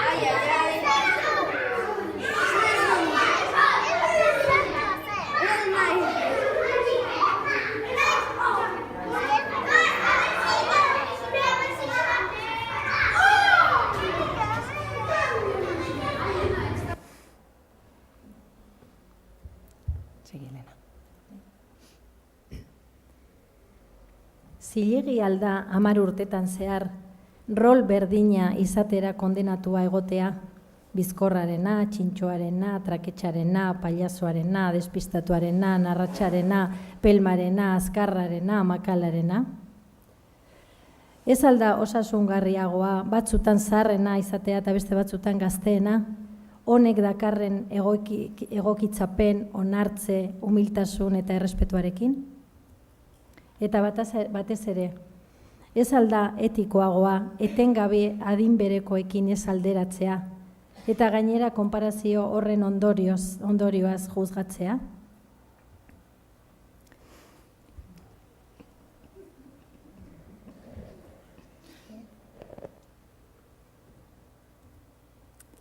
Segi. Orduan, benetan ez dugu ulertzen berriz ediot, zergaitik eskolak adinaka banatzen dituen ikasleak. Ze erizpide dituen horretarako eta gustatuko litzaigauke jakitea, ia kontu hau noizbait errebisatu den azken aldian hezkuntzan. Guk ez dugu aurkitzen inongo arrazoi pedagogikorik honetarako. Eta ez dugu inongo abantailarik ere ikusten banaketa modu honetan, eta ez dugu onartzen horrela izan behar duenik. Oain irakurriko dizuet Stephen Hippilen elkarrizketaren zatitxo bat, mundu mailako aditua da, hezkuntza berrikuntzan. Eta, biltzar bat egin zuten mundu mailan eta, beraren elkarrizketa bat egunkari batean azaldu zen eta erreskatatu egin genuen. Galdera da, ¿mayores y pequeños juntos? Eta bere erantzuna, lo que oye. Nadie dijo que las fases del aprendizaje dependan de la edad. Nadie puede decir qué hay que saber a los 10 años y a los 13. Las escuelas se lo han inventado porque les conviene para su gestión. Pero mire una familia, un club deportivo, un grupo de teatro. Las edades se mezclan. Cuando lo hacemos, los pequeños quieren esforzarse para ser como los mayores y los mayores cuidan de ellos. El comportamiento es mejor y el progreso también. Tenemos este sistema estúpido que retrasa el aprendizaje de unos niños y obliga a otros a ir con la lengua afuera cuando sus ritmos son diferentes. Eta Stephenek esaten duenaz gain, guk ere hori sinisten dugu eta pentsatzen dugu ez dagoela banaketaren beharrik, orain arte Helenak ere esan duen bezala. Listo. Gure ametsa. Bai. Gure ametsa da beraz, eta errealitate bihurtzen ari zaigu, eskola bat, non aurrak 9 edo 10 urtetan bizitzen diren, ikasiz eta ikasiz, zein mailatan dauden jakin gabe, maila bakoitzeko kurrikulunak ezartzen dituen minimoak eta gehiengoak jakin gabe, programazioa eta denbora berdin batzuengandik baldintzatuak sentitu gabe, ze programazio eta denbora horiek injustuak dira berez. Ikasleak kontutan hartu gabe diseinatuak. Eta lehen aipatu duen bezala, mailaka elkartzeak ez dauka inungo abantaila pedagogikorik. Zeinekin jolastu, zeinekin egon eta zeinekin lan egin, aukeratzeko aukera ematen zaienen, behaiek ez dira mailaka elkartzen, behaien afinidade eta interesen arabera elkartzen die, ez die erreparatzen mailari. Ez dauka inungo zentzuri behaientzako. Baina, txarrenak egien badakite, 5. edo 6. mailakoak direla, lehen aipatzen zitzaielako ze mailatan zauden, eta txikienak zeintzu diren ere badakigu. Baina, behaientzako ikasteko garaian ez dauka inungo garrantzirik. Misterio bada eta helduentzako askotan ulertezina, zergatik 4 urteko ume batek, ama hizkuntza euskara daukanen ume batek eta gaztelaniaz oso gutxi entzun duen ume batek, egunak eta egunak pasatzen dituen gaztelaniazko irakurketa eskaintzetan. Maistrak egiten dituen irakurketa eskaintzetan. Misterio bada, ez dakigu, baina egunak jun eta egunak etorri han egoten da. Belarriak zabal-zabalik eta begiak zabal-zabalik, jasoko duenaren zai.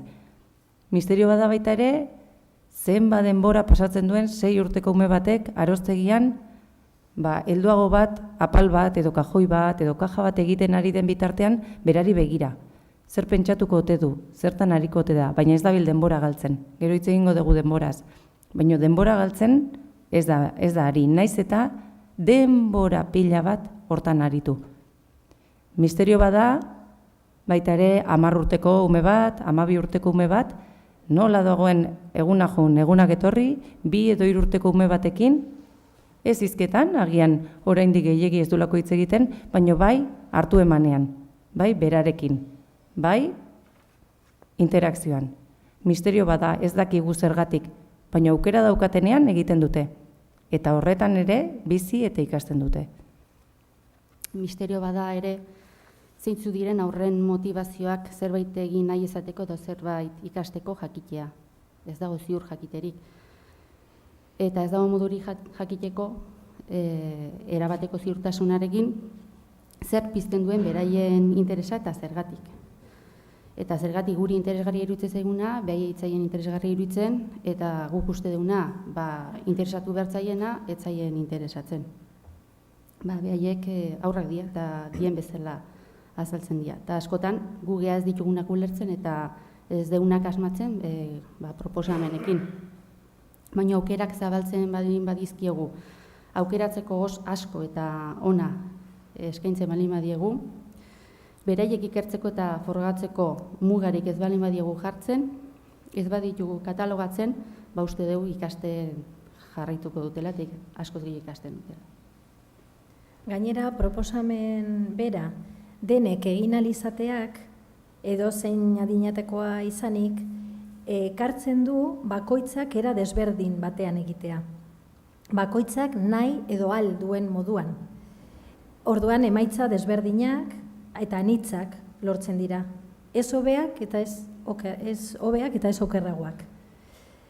Aurretik ez dagoen ez adostuta, zer ikasi behar duten adin batean edo bestean, ez dagoenez minimorik edo maximorik, ez dagoenez ezarrita zer den gauza egiteko modu on bakarra, alderaketarik edo konparaziorik, ia ez dago, oraindik ez da ere bat desagertu.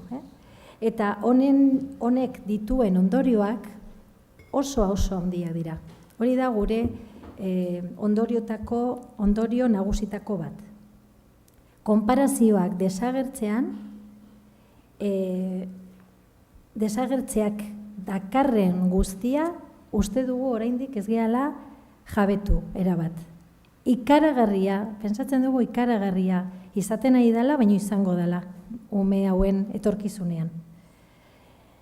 Iruditzen zaigu, eskolan 10 urtez bizitzea, sailkatua izan gabe, katalogatua izan gabe, konparatua izan gabe, epaitua izan gabe, bakoitzak benetan bere ritmoan ikasiz, presio hori gabe, emozioaren handiarekin eta adin guztitako ikaskidez inguratuta, erabateko iraultza dela, garai hauetan.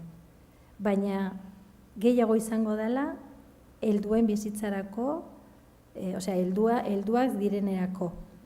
Prestaketarik onena uste dugu eskaintzen ari garela.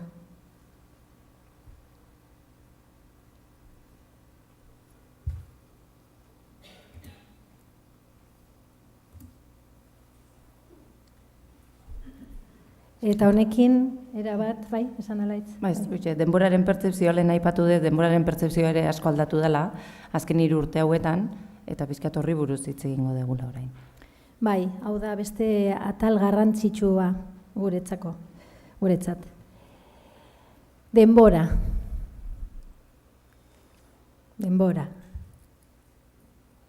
Denok desiratzen dugun eta faltan izaten dugun hori, ez da?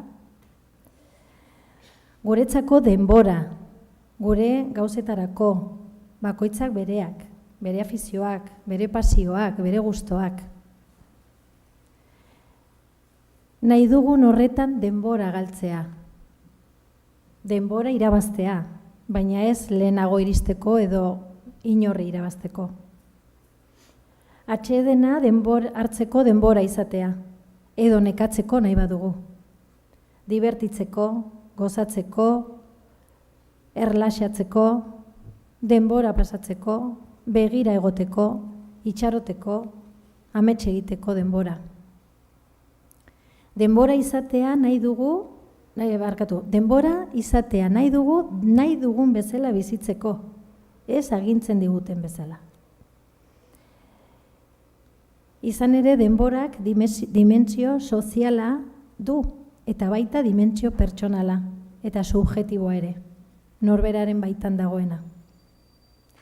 Gaur egungo bizitzak gure gizartean beharrezko ditu ordutegiak, planifikazioak, denboraren kontrolak eta abar. Baina haurtzaroan bestera batera ikusten dira gauzak. Gertatzen da ahaztu zaigula.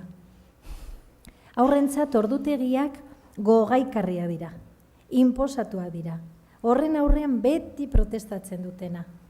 Jo, itxaron pixka bat, jolastan jarraitu nahi dugu, orain ez. Eta eskolan? Zer gertatzen da eskolan? Nola bizitzen da eskolan denbora? Edo denbora falta, besterik ez alda sumatzen. Ez daukagu denborarik. Denbora falta da. Ezin da denbora galdu. Orain bai, orain ez. Pertzepzio honek presara eramaten gaitu ezinbestean. Estresera, ezin egonera. Eta aurra, eta eramaten gaitu baita ere, aurrak alde batetik bestera bultzatzera eta arrastaka eramatea, egoera batetik bestera, eduki batetik bestera, zentzugabekeria batetik bestera. Baina, haurtzaroko erritmoak errespetatzea, haur bakoitzaren erritmoa berezia errespetatzea gakoa da, heziketa orekatua eta lasaia bermatzeko.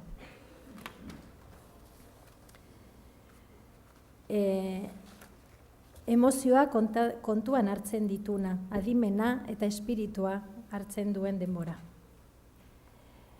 Eta, adituek esaten dute, baina gu ere konturatu gara, erritmo desegokiak kaltegarriak direla. Eta desberdintasuna eta esklusioa baimentzen dutela. Beraz, pertsona bakoitzak behar duen denbora aurkitzen jakin beharko genuke. Eta era berean, hezkuntza ekintza bakoitzari behar duen denbora ematen. Baina egia da ez dagoela danetarako denbora eskolan. Ez dago denborarik danetarako. Beraz, zertaz erabili pentsatu behar dugu, daukagun hori. Eskolako denbora dela eta lehentasun batzuk aipatu behar ditugu. Eta zeintzu diren oinarrizko egitekoak definitu behar ditugu. Honek, erabaki batzuk hartzera eramango gaitu, eta ez beste batzuk. Izan behar dugu argi, zeintzuk diren eskolan, gure eskolan, lehentasunezko eginkizunak, eta beraz, zeintzuk baztertuko ditugun. Haurtzaroari denbora itzuli behar zaio, euren autonutxik esaten du. Haurtzaroari denbora itzuli behar zaio, euren aprendizaiak bereganatzeko, bizitzeko, ezagutzeko, ikasteko eta eraikitzeko espazioak eskainiz. Denbora izatea eta era libre eta autonomoan erabiltzea hobeto ikasteko behar bat da. Rousseauk dioenez, haurtzaroak ikusteko, pentsatzeko eta sentitzeko bere modua dauka. Eta geurengandik ordezkatzen saiatzea tontakeria galanta litzateke.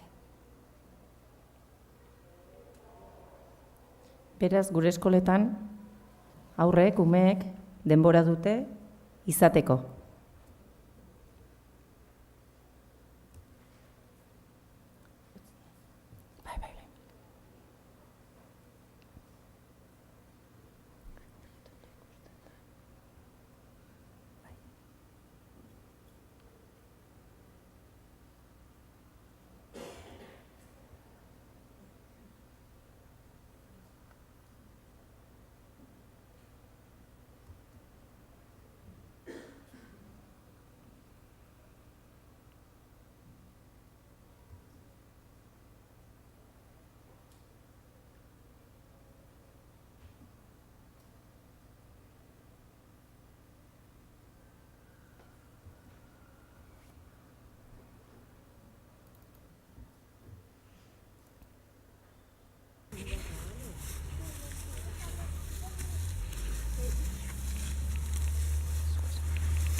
Zuen bai artikulu asko.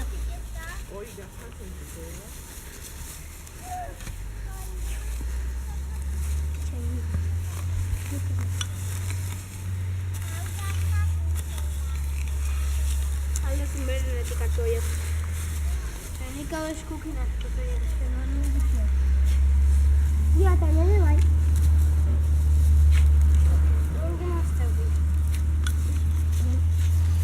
Ja ez da gehiago, Hemen bai. Bai? Hemen asko dago. Hala, berde hartzea. Eskizara antzera dut.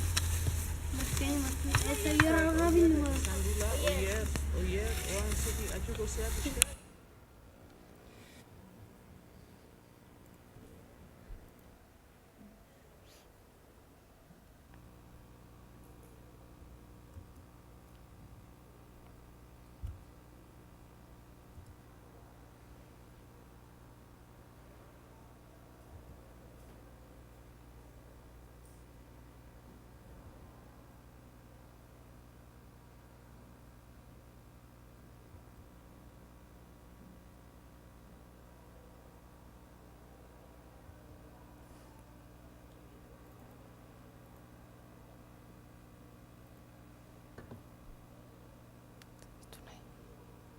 Nekatu da lostet.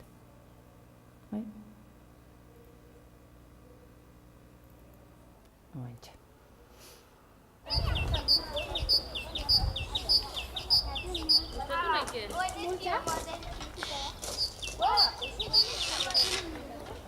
Hauen bai, horiak loratzen nahi da, zuaitza? 10 minututa loratu inda.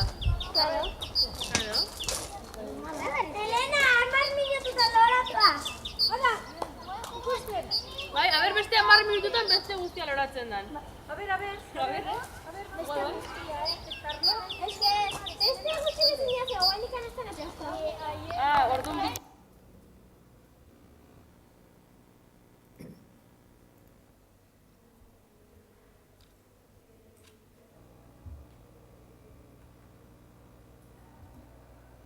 Egoteko denbora dute ere bai.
nire naia, Gaizka. Zautzezun ere naia? Gaizka? Hau da nire naia, neskia.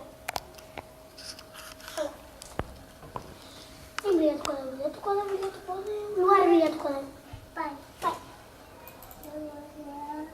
Gara horten, bai. Laxoro. Bai. Bilatuko da, Elena. Bakizu egin da Elena? Elena. Bai. Denbora dute pentsatzeko.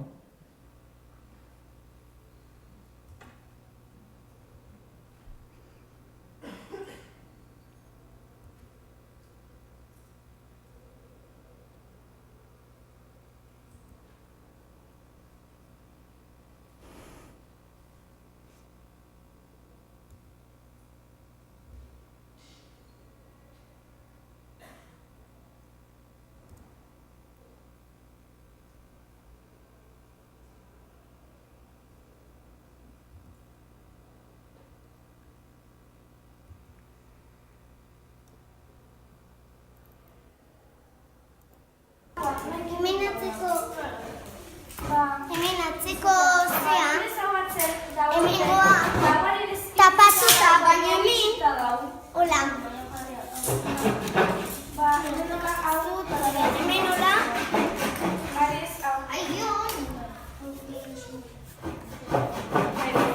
Irekitzena, hola.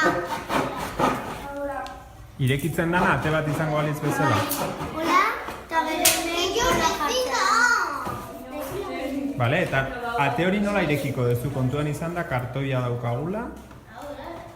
Eta kartoia itxasten baldin bada gero ezin dela ireki. Hau, Bai. bat, doblatzen dugu.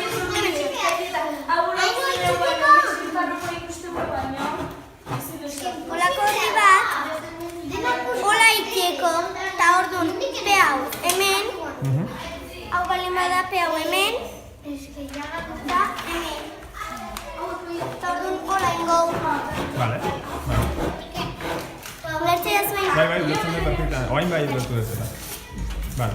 Osea, horri flexible bat hartu, pegatu eta... Horri ez. Kartoia baino moztuta eta nola doblatu lezuta. izan. Vale. Oain ulertzea zuen. Jon. Bai.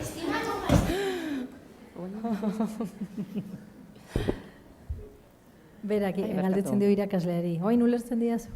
Ez alderantziz.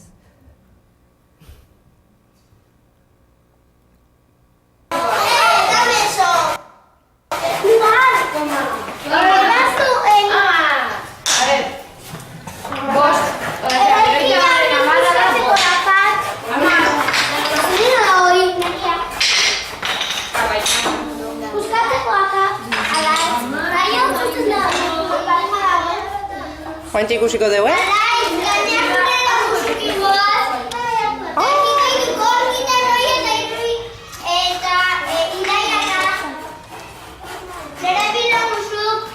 Ze ondo!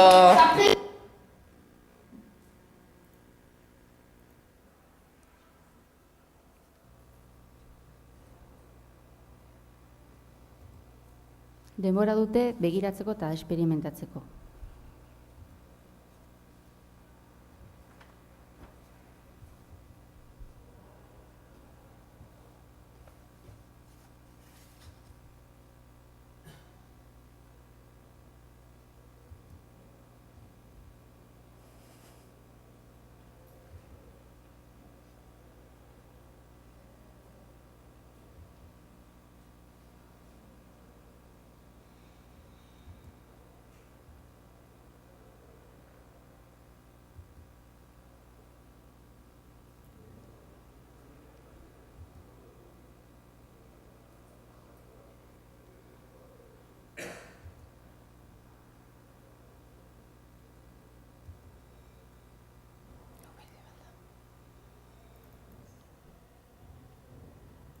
Bikote bera. Hauek elkartzen dira olako gauzetarako, inorreak esan gabe noski. Lehen arostegian eta orain zientzian.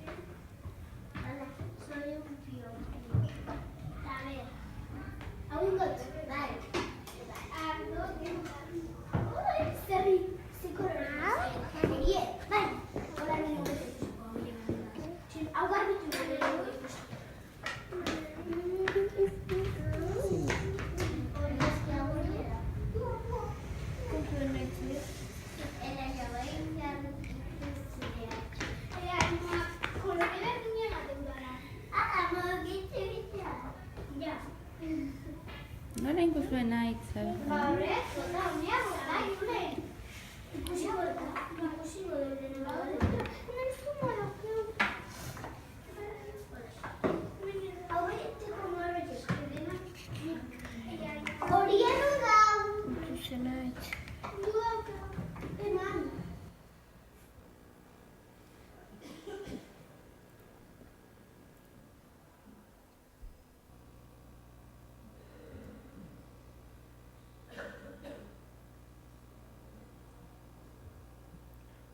Denbora dute entzuteko.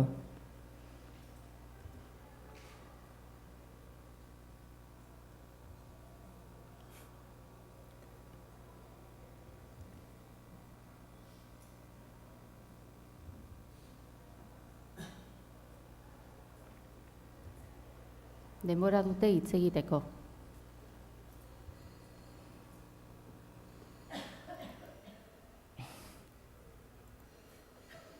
Nola eramango dituzu? 200 ur botila esan duzu.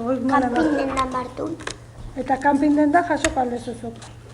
Birrobotak batatzen eta beste hauen. Birrobotek emango dute? Bai, eta guain pijama hau bukatu betu itzen gero galtzakin goitu eta orduan pilak ingoitu. Pilak zertarako? Robotantzako. Robota irutzen da pilakin? Zetik gauztatzen bada. Bale. Eta zenbat pila beharko ditue, robotek? 10 edo 100 edo olako zeuze. 100 pila? Bai, edo olako zeuze. Bale, jarraitu.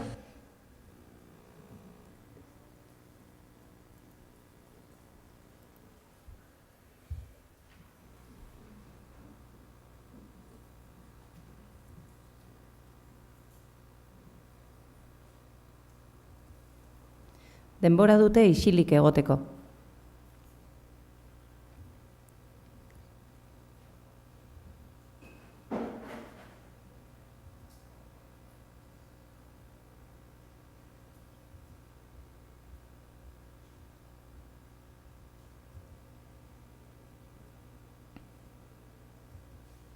Denbora dute lana egiteko.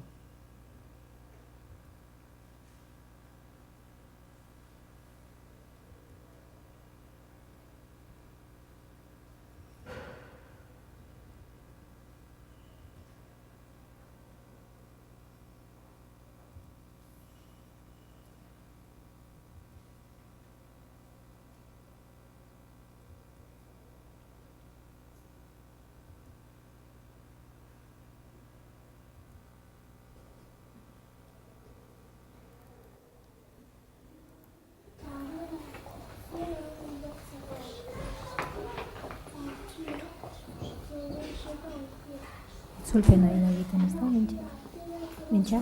Itzulpena ida egiten. Ez ipuina idazten. Ipuina idazten.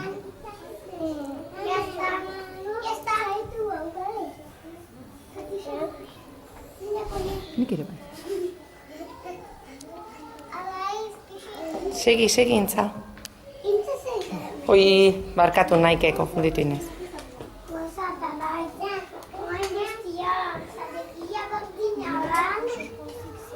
Eskerrik asko sagutxo. Zuregatik izan ez balitz dagoen koz hila lehigoke. Ni ere hilen lehigoke. Gero ez da berriro mantxo digoa.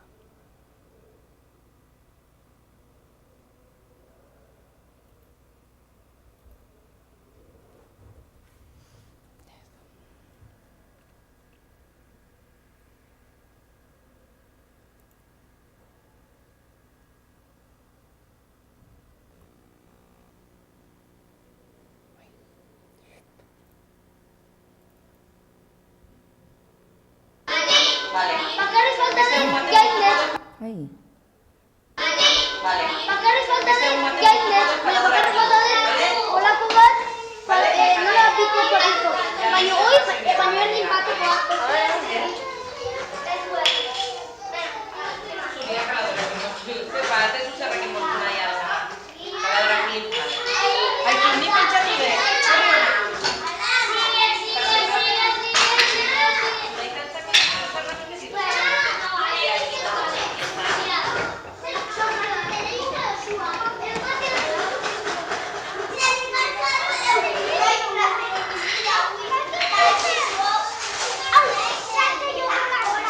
Zer da hori? Zertako erabiliko duzu hori baina? Sartu du.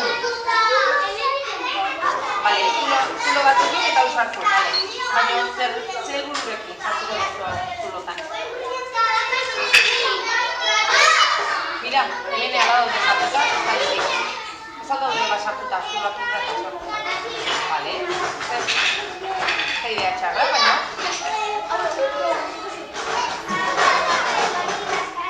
A ver.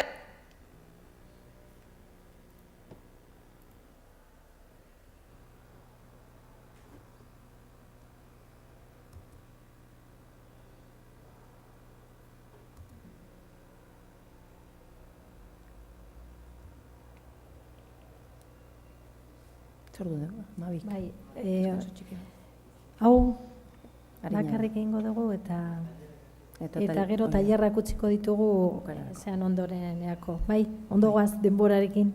Justun. Denbora ez dijoa gurekin. Tailerrekin, lenguaiakin. Bueno, eta lenguaiakin hasiko gea.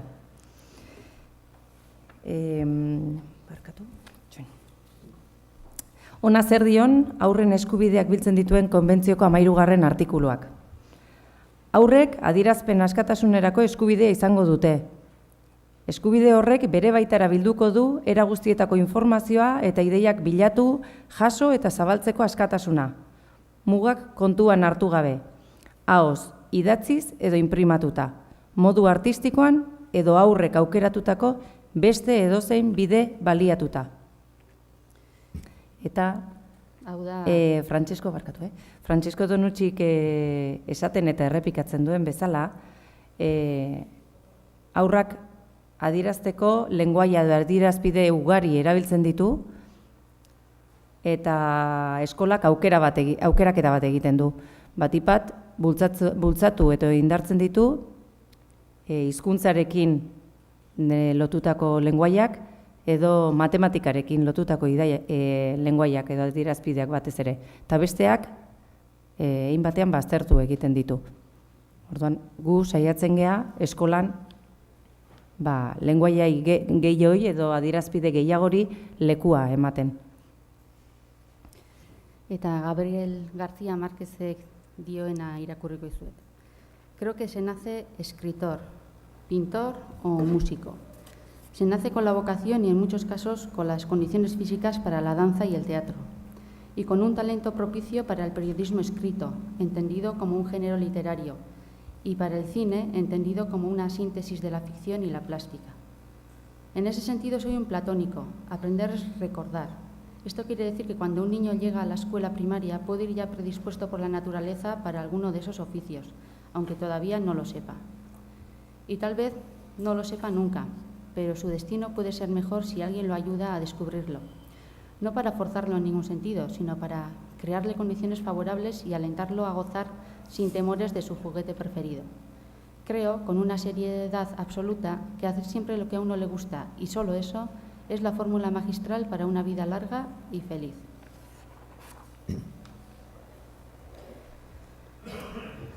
Oinarrizko... Ez oinarrizko eskolak aurrari iruditzegu debekatu edo galerazi egiten dizkiola gauzak ezagutzea, ikustea, sentitzea eta ukitzea. Kuriositatea eta ikertzeko zena galarazten zaio eta behartzen zaio gauza absurduak egitea, berari ez dagozkionak, interesatzen zaizkionak eta bere burualmenei eta gaitasunei ez dagozkionak. Eta Loris Malagutzik hainbeste estimatzen duen, Donutxik hainbeste estimatzen duenak, halaxe dio bere olerki batean. Los 100 lenguajes del niño y de la niña, por supuesto. El niño está hecho de 100.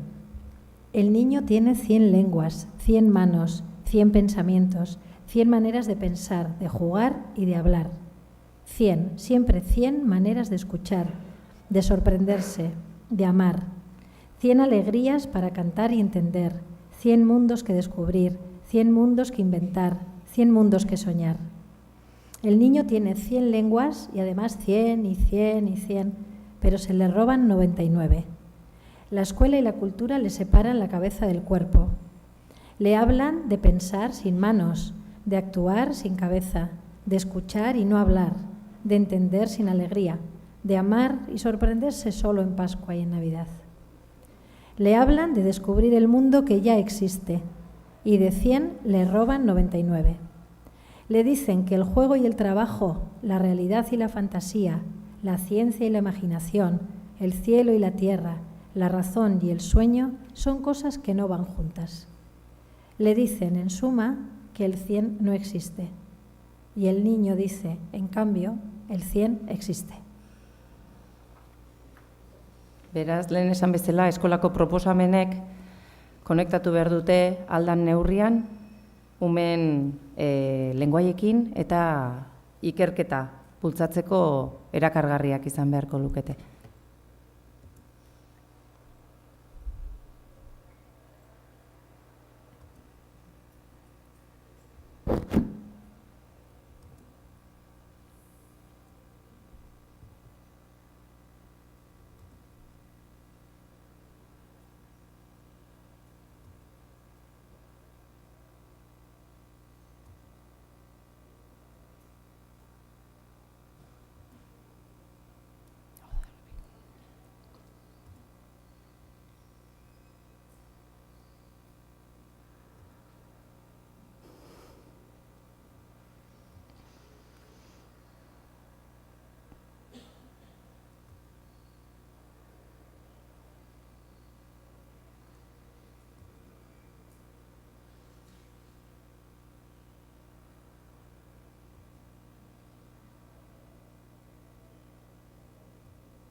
Bueno.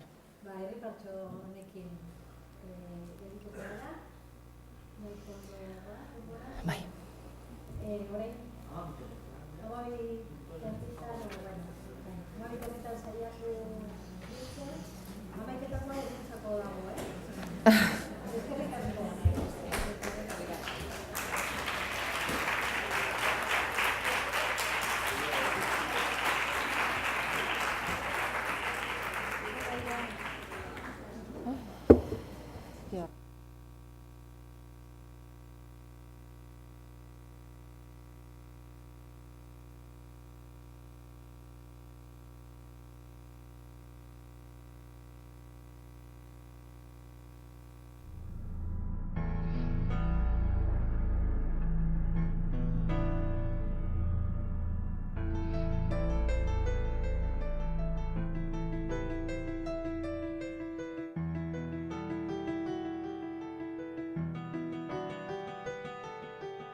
She's this one kind of woman. Well, there's one kind of lady. There's one kind of dame who'll put you down to your knees in blood veins of New Orleans. She works in the shadows. Well, she lurks in the shadows. Yeah. Then softly slides beneath your skin with an ease in blood veins of New Orleans. In the last act of the play, you're the prey. You live a lifetime in only one day. Now what you gonna do when she's coming for you? What you gonna say when she walks away? What you gonna lose by the big city blues? In blood veins of New Orleans, she pays her dues.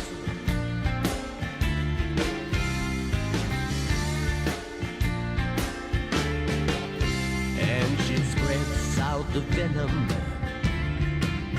like a swallow face cyclone. Yeah. She'll slice up the wound and watch while it bleeds in blood veins of New Orleans. She's into jazz and voodoo. Well, switchblades and kung fu. Yeah. She'll slice up a wound and watch while it bleeds in blood veins of New Orleans. In the last act of the play, you're the prey. You live a lifetime in only one day. Now what you gonna do when she's coming for you? What you gonna say when she walks away? What you gonna lose but the big city blues? In blood veins of New Orleans, up over the roof, the buzzards around. She reaches the peak, she takes it back down. She don't miss a beat, not a note, not a sound. In blood veins of New Orleans, in a blue note hour. Well, she's waving in the crossroads. Well, it's beyond the gates that were made to be shot. Well, we're taking off the answer and flaming dark passion. She will see what you got. Death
She's this one kind of woman.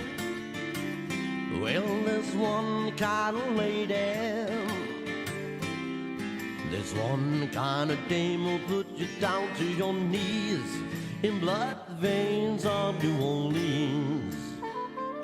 She works in the shadows. Well, she lurks in the shadows. Yeah. Then softly slides beneath your skin with an ease in blood veins of New Orleans.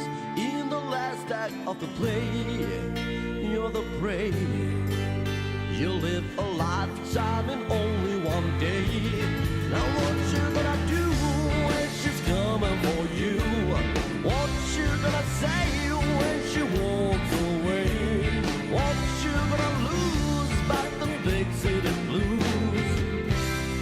In blood veins of New Orleans, she pays her dues.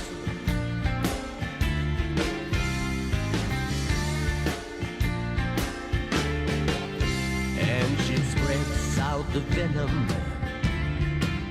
like a swallow face cyclone. Yeah. She'll slice up the wound and watch while it bleeds in blood veins of New Orleans. She's into jazz and voodoo. Well, switchblades and kung fu. Yeah. She'll slice up a wound and watch while it bleeds in blood veins of New Orleans. In the last act of the play, you're the prey.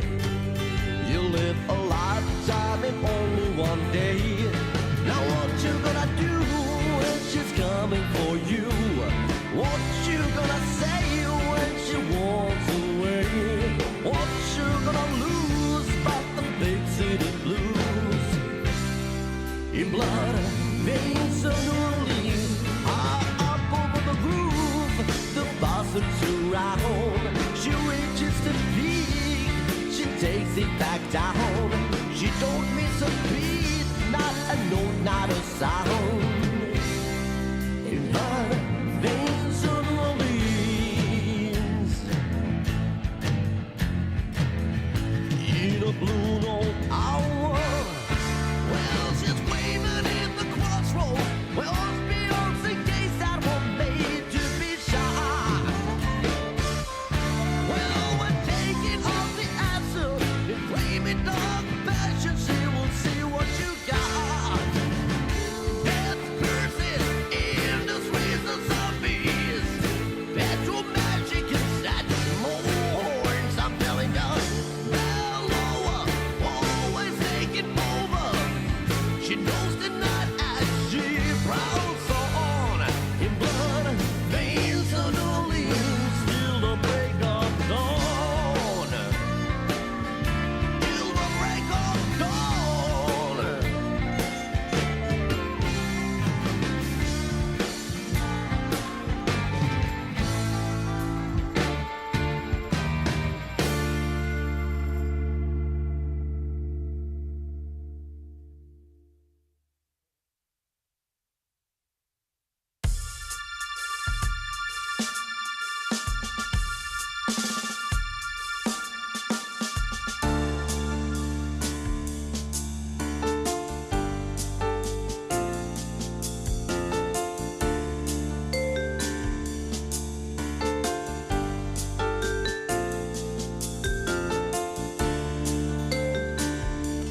Well, she's this one kind of woman.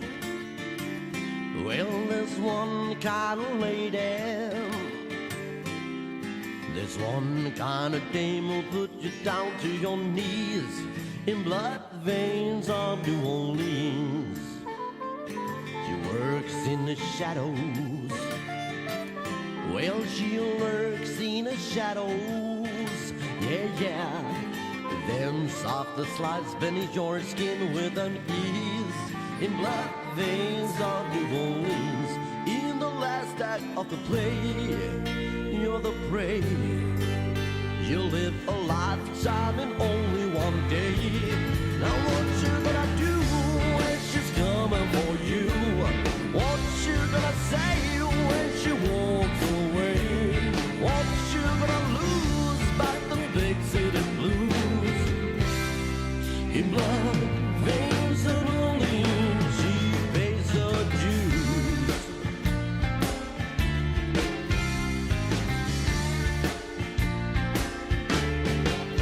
And she spreads out the venom like a swallow face cyclone. Yeah. She'll slice up the wound and watch while it bleeds in blood veins of New Orleans. She's into jazz and voodoo. Well, switchblades and kung fu. Yeah.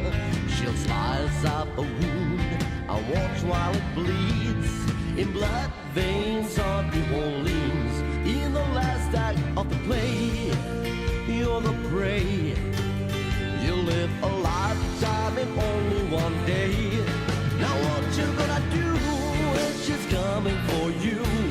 What you gonna say when she walks away? What you gonna lose but the big city blues? In blood veins of New Orleans, up over the roof, the buzzards around. She reaches the peak, she takes it back down. She don't miss a beat, not a note, not a sound. In blood veins of New Orleans, in a blue note hour. Well, she's waving in the crossroads. Well, beyond the gates that were made to be shot. Well, we're taking off the answer in flaming dark passion. She will see what you got.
Hasi egingo gara, bale? Doritzen bat zaizu, Oi, oso fuerte, zuta. Bale. Lenguaiakin bukatu dugu aurrekoa, eta lenguaiak tailerretara garamatzagu. Garamatza. Ai, ba, zira izan. Garamatza. Gu. Hola zan, Garamatza, gu. Lenguai horiek garatu alizateko edo behar dira espazio batzuk, behar dira baldintza batzuk, behar dira denbora batzuk, ekintza batzuk, eta horiek ezin dira edozein tokitan egin. Beraz, tailerretara pasako gara orain. Oain nahiko zati mamitsua dator. Orduan, bueno, 11:00arekin indarra hartu dezu, ezta? Bueno, Miriam Nemiroskik esaten zuen bezala, eskola, kasu gehienetan, benetako bizitzatik kanpo geratzen da. Berak esaten zuen, que la escuela se olvidaba de la vida. Horrek esan nahi du, de la vida no escolar. Bueno, ikasgelak, ohiko ikasgelak, erabat neutroak, abstraktuak, aseptikoak izaten dira. Berdinak, batez ere ikasgelak izaten dira berdinak, bai altzariak, bai materialak, eta barruan zoritxarrez egiten dana ere nahiko berdintxo izaten da. Eta umeak ikasgeletan ordu luzeak ematen dituzte, edo zer gauza, edo denetik egiten. Baina askotan, zertan ari diren ere ondo jakin gabe. Ekintza bat besteren atzetik, Tonutxik esaten duen bezala, bai, bukatu da matematika, hasi da inglesa, baina umeen burua oraindik matematika dago. Igual justo bukaeran piztu zaie zerbait hor. Eta inglesekoa sartzen da, eta orain inglesa, baina umea jabetzen dan arte inglesan daudela orain, pues, bueno, eta horrela dijoa, lehen esan dudan bezala zentzugabekeri batetik bestera. Bueno, lehen Mikelek esan du, orduan labur esango dut. Urtarri, osea, 2014ko urtarrian Francesco Tonutxik egin zigun proposamena, izan zen ikasgelak ustearena, eta bere ordez tailerrak eta laboratorioak antolatzea. Bai barrukoak, zein kanpokoak. Eta horiek izatea erabat esanguratsuak. Eta bertan eskamutila batetik bestera mugitzeko aukera izan zezaten. Gustuen edo interesen arabera, edo momentuaren arabera. Eta tailer horietan arlo guztiak sartuko lirateke. Eta beraz, aprendizai guztiak, edo, bueno, posibleak direnak ordu batzutan eskolan, bermatuko lituzken. Beraz, 14-15 ikasturtez geroztik, hauxe da eskolan daukagun antolaketa. Eta, ez dakit lehen esan deten, baina esan gabe naiz gelituko, gaur etorri da gu entzutera Bego Garamendi, eta nik eskertu nahi diot. Berak eman zigun, alaitzek esan duen bezala, semaforo berdea egun hartan. Tonutxik luzatu zuenean bere proposamena, galdetu genien, administraziokoi, bera ordu nantxe tokatu zen, eta berak esan zuen, zergaitik ez? Aurkeztu zazue proiektua. Bego, mila esker. Lehen ez dut esan, baino esan da dago. Beraz, eskola daukagu tailerretan antolatuta. Ez dago ikasgelarik, ez dago arlorik, eta ez dago ordutegirik. Bueno, badago ordutegia, oitxe esango dut, baino ez arloana. Eta ez dago mailarik hori esan nahi nun. Eskaintzen dieguna tailerretan da giro bat, inguru bat, espazio bat, denbora bat, eta baliabide batzuk, eta gure babesa eta maitasuna, beraiek lan egin dezaten. Tailerrak eta barruan dagoen guztia erreala da, esanguratsua, interesgarria eta anitza. Orduan, saiatzen gara, haur guztien interesei iristen, saiatzen gara. Ez dugu lortzen, Baina, beraien beharrak, beraien gustoak, beraien interesak zenbat eta gehiago ezagutu, ordun eta gehiago asmatzen dugu. Tailerrak dira, norbaitek ez badaki oraindik, Baina, bueno, saiatu gea, atal guztietan danetik jartzen, saiatu gea, pixkat zuek ideia bat egiteko. Baina tailerrak dira, aroztegia, mugimendua, zientzia, liburutegia, artea, eta gero, hoien barruan, baino kanpoan dago baratza eta sukaldea. Eta mugizientzia. Mugizientzia da iaz hasi genuna eta aurten erabat egiten duguna. Oso interesgarria, gero ikusiko dugu.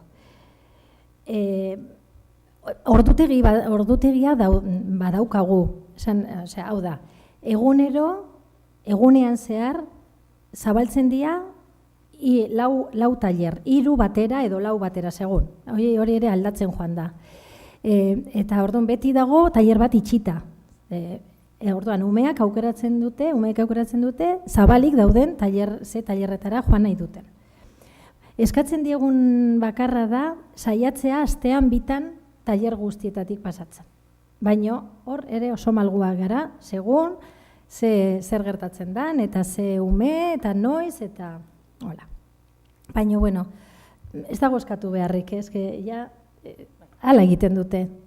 Gero eta interes gehiago daukate tailer guztietan. Baina gero, ume batzuk, ordu gehiago pasatzen dituzte batzuetan, bestetan, baino, bestela ez ginake koherenteak izango aurretik esan dugun guztiarekin. Horre buruz zerbait gehiago? Tailerrak eta... Bueno, gero badira gauza puntual batzuk, derrigorrezkoak edo direnak, baina, bueno, ez dira gure proiektuaren mamia. Baina nik uste oraindik irakasleok ezin degulako erabat utzi. Nik uste horregatik dela. Baina, bueno, badira ordu erditxo batzuk, irakurketa idazketa lantzeko eta ordun guk elkartzen ditugu umeak, prozesuaren arabera. Beste ordu erditxo bat edo 2 zenbakikuntzarako, eta gauza bera guk elkartzen ditugu umeak. Eta besterik ez. Bueno, gero daude. Hori da, irakurketa eskaintzak daude, eta hori derrigorrezkoa da batera edo bestea joatea. Baina aukeratu dezakete inglesekoa, gaztelerakoa edo euskerakoa. Eta hori da astean 2. Bueno. Eta asanbladak ere egiten ditugu, momentu honetan astean 1 edo 2 edo behar dan guztietan ere. Bueno, orduan, orain ikusiko duzue Zizurkilgo eskolako lipdapa. Eta errekorrido bat laguntzen digu Inarrek eskola guztia ikusten.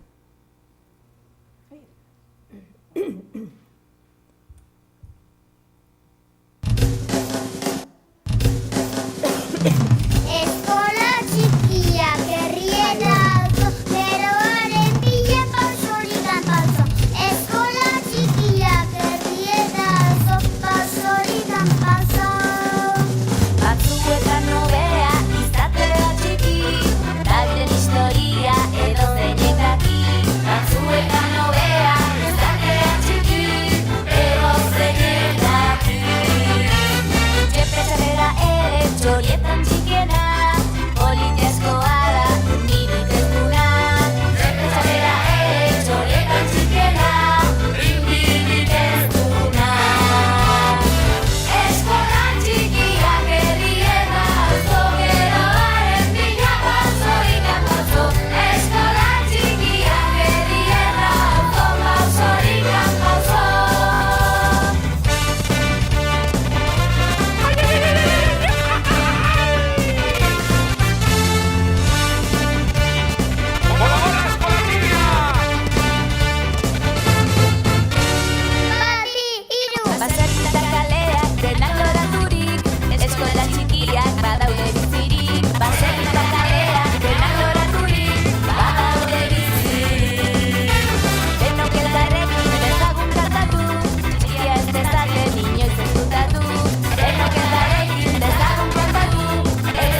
Bueno, idea txiki bat egiteko igual balio izan dizue.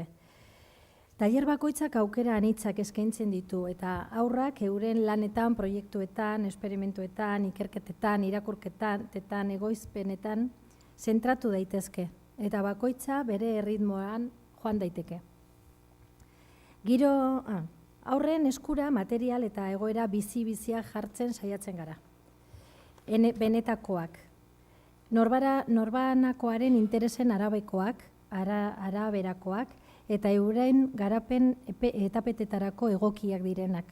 Eta era berean, beraiei modu naturalean sortzen zaizkienak ere errespetatuz. Aurrek ze tailerretara joango diren aukeratzen dute. Baita, noiz eta zenbat denbora eskainiko dioten ataza bakoitzari. Hauek, ataza horiek edo lan horiek saio batean bukatuzat eman daitezke. Edo, beraiek uste duten beste luza dezakete denboran. Beste une batean jarraitu dezakete, errepika dezakete, berriro heldu, berriro egin, berreskuratu, eta hola euren burua deskubirtzen joaten dira, eta garatzen joaten dira behar dutena eta setuak sentitu arte. Guk uste dugu dinamika honek kalitatezko aprendizaiak ekartzen ditula. Sakonak, oinarrizkoak, beharrezkoak, eta aprendizai intelektualak errazten ditu. Ze bestelako aprendizai akademikoak agian beranduxeago etorriko dira. Edo oso modu erresean itxaron egiten badugu. Mugitzeko askatasunak neurri handi batean berez sortzen zaiena egiteko aukera ematen die. Kanpo eta barneko oreka bat dakarrena. Eta, bueno, konkretuki zerbait ikastera edo egitera behartzen ez ditugunez, behar beste denbora pasatzen dute oreka horren bila. Eta joaten dira frogatzen eta esperimentatzen beldurri gabe eta ilusioz beteta. Stephen Helpena.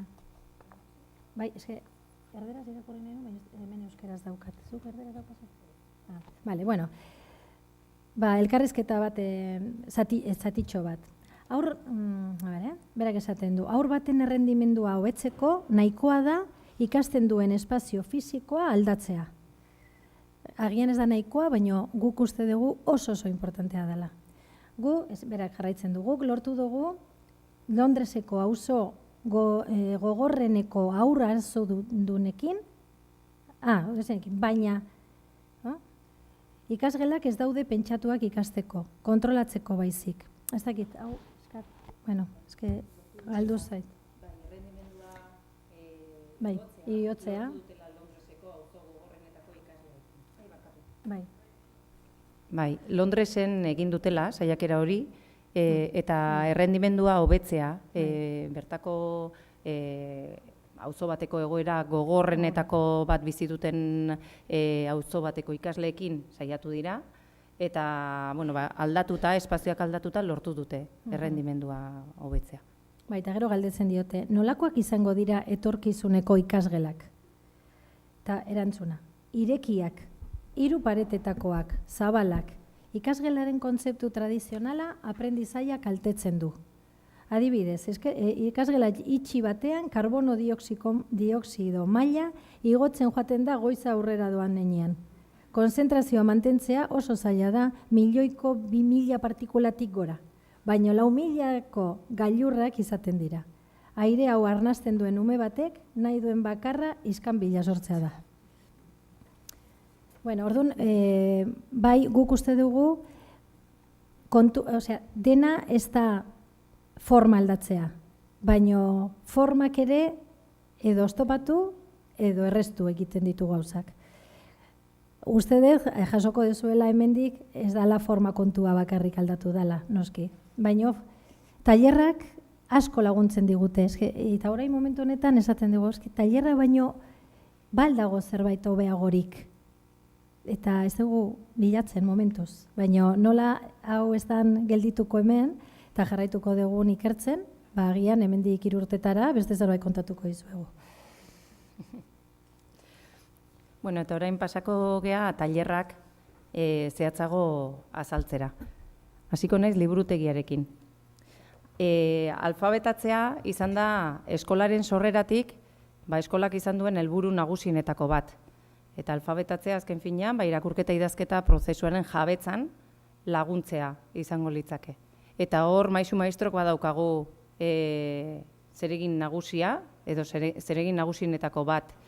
Eta alfabetatze prozesu horretan ezinbestekoa iruditzen zaigu gu irakasleok ere, maisu maestrok ere, horren irakurtzale eta idazle sentitzea beraiekin batera. Beraiekin batera irakurtzea, beraiekin batera idaztea, beraiekin batera zailtasunak edukitzea eta zailtasun horiei aurre egitea. Baina garrantzia ematen diogu baita ere guk beraiei irakurtzeari, gero beranduxego esango deten bezala. Hortaz, liburutegia, ikusten duzuen bezala, espazio irekia da, talen helenak esan duen bezala. Gure eskolak aukera ematen du espazio tailer horretaz gain pasilloan ere liburutegia luzatzeko eta hemen ez da saltzen, baina irakasle gela deitzen dioguna guk bilerak egiteko, bazkaltzeko eta erabiltzen duguna ere liburutegia bihurtzen da, momentu askotan. Baina abaltzizketan, espazio aldetik beste baldintza batzuk dituzte, eta orduan liburutegia hemen ikusten dezuen tailer hau da. Ez da hitzakia espaziorik ez eukitzea modu honetan lan egiteko. Beraiek espazioa dute eta guk beste bat. Eta zer egiten dute edo dugu liburutegian? Lehen esan duten bezala irakurketarekin lotutako ekintza ugari egiten dira, irakurketak bakarka, irakurketak konpartituak, isilean, bosgoran, testu edo genero mota askotako irakurketak, bersio onak eukitzen saiatzen gara, 3 hizkuntzatan, kasu honetan, baino gehiago azaltzen bazaizkigu ere bai, baina kasu honetan dauzkagu euskerazko liburua, gaztelaniazkoak eta ingelesezkoak, laburrak, luzeak, konplexuak. Hori irakurketari dagokionez, baino idazketako lanak ere egiten dituzte. Idazteko askotan saiatzen gea bilatzen esanguratasuna, beste ekintzetan bezala, eta badaukagu aldizkari bat, 3 hilabetero ateratzen dana, eta aitzakia da askotan idazteko, aldizkarian ateratzeko, edo albistek, edo elkarrizketak, edo beraiek egiten dituzten lanak, ipuinen itzulpenak direla, edo biografiak direla, edo denbora pasak asmatzen dituzte. Gero bestalde badaukagu baita ere postaria, izan zela duela iaz martxan jarri gendun ekintza bat, inungo bestelako intentziorik gabe jarri genduna, mezuak elkarri mezu positiboak emateko edo bialtzeko asmoarekin, eta sekulako arrakasta eukiduna, eta hor bilatzen dute ume askok esanguretasuna, hor bilatzen dute idazteko motibo bat, batzutan izaten dira ohar motxak, beste batzutan izaten dira gutun luzeak, eta horiek aprobetxatzen ditugu askotan, idazteko, testuak hobetzeko, eta hizkuntzari buruz hausnartzeko. Bestalde, badaukagu, gero aipatuko du Leirek, mugizientzian ere, badaukagu kuaderno bizia, eta hor, baita ere, idazketa lanak egiten dira, baina mugizientzako irteerakin lotutakoak izaten dira. Gero bestalde egiten ditugu baita ere dokumentalen, edo pelikulen, edo ipuinen, audioak entzuten dituzte, edo bideoak ikusten dituzte.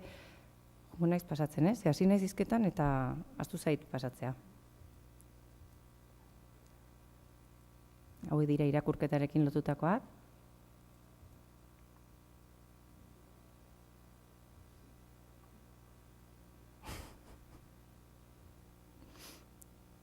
Hau oso ona da.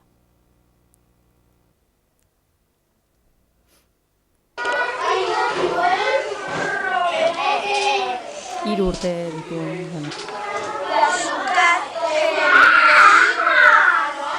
sortu genuen.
Esango ia zuzu jartzen du? Oda zu bakarrik aize irakurtzen? Zu bakarrik?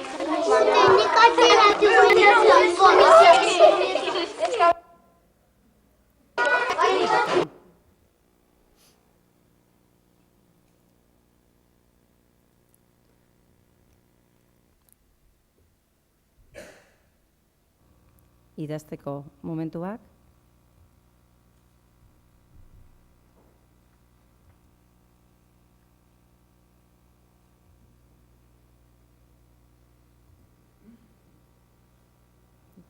Dokumentalak, ipuinak ikusteko eta entzuteko. Bestalde izaten ditugu baita ere tertuliak edo, solasaldiak. Hoiek batzutan planifikatutakoak izaten dira eta beste batzutan batean sortzen dira. Irakurri dutenari buruz, komentatzen dute, edo bakoitzak liburu bat hartu eta ja saio bat antolatzen da, gero etxean irakurri dutena eta gehien gustatu zaien pasarte hori taldean komentatzeko, eta hemen adibide bat. Honela zen nire pentsamenetan mugimendu joan, bihotza lasaitzen joan zaidan bitarte. Kamionetan handixabar joan dela konturatu naiz. Aldapa bat igotzen ari zen norbait. Gero argiak ikusi ditut, argi asko. Etxe handi baten aurrera iritsi gara. Leioz beteriko etxe luzea zen, inguruan auto ugari zegoen, aparkaturik. Gure zirkuaren antz handirik ez zeukan, baina han bezala argiak eta auto ugari ikusi ditudanean, beste motateko zirkuren bat izan zitekeela pentsatu eta kamionetatik salto egin dut. Eta marrazke badauka?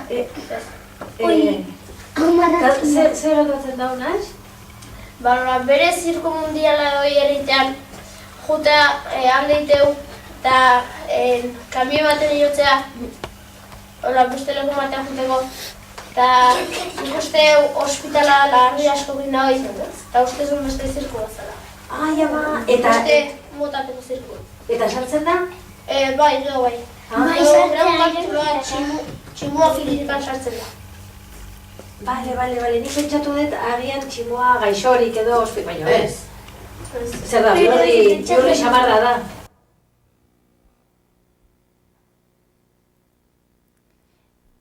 Eta beste alde batetik, lehen Helenak aipatu dituen irakurketa eskaintzak.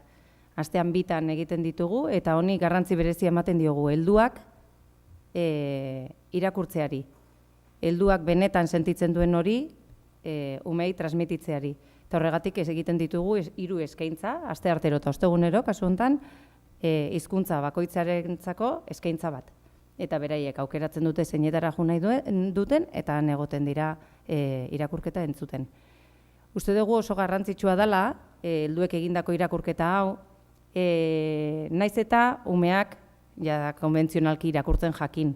Azken finean, helduak irakurtzen duenean, entzuleak edo hartzaileak bere ahotsetik jasotzen nahi dan hori ere irakurtzen du, sentitzen du eta gozatzen du. Eta orduan garrantzi berezia ematen diogu eta mantendu nahi dugu noski.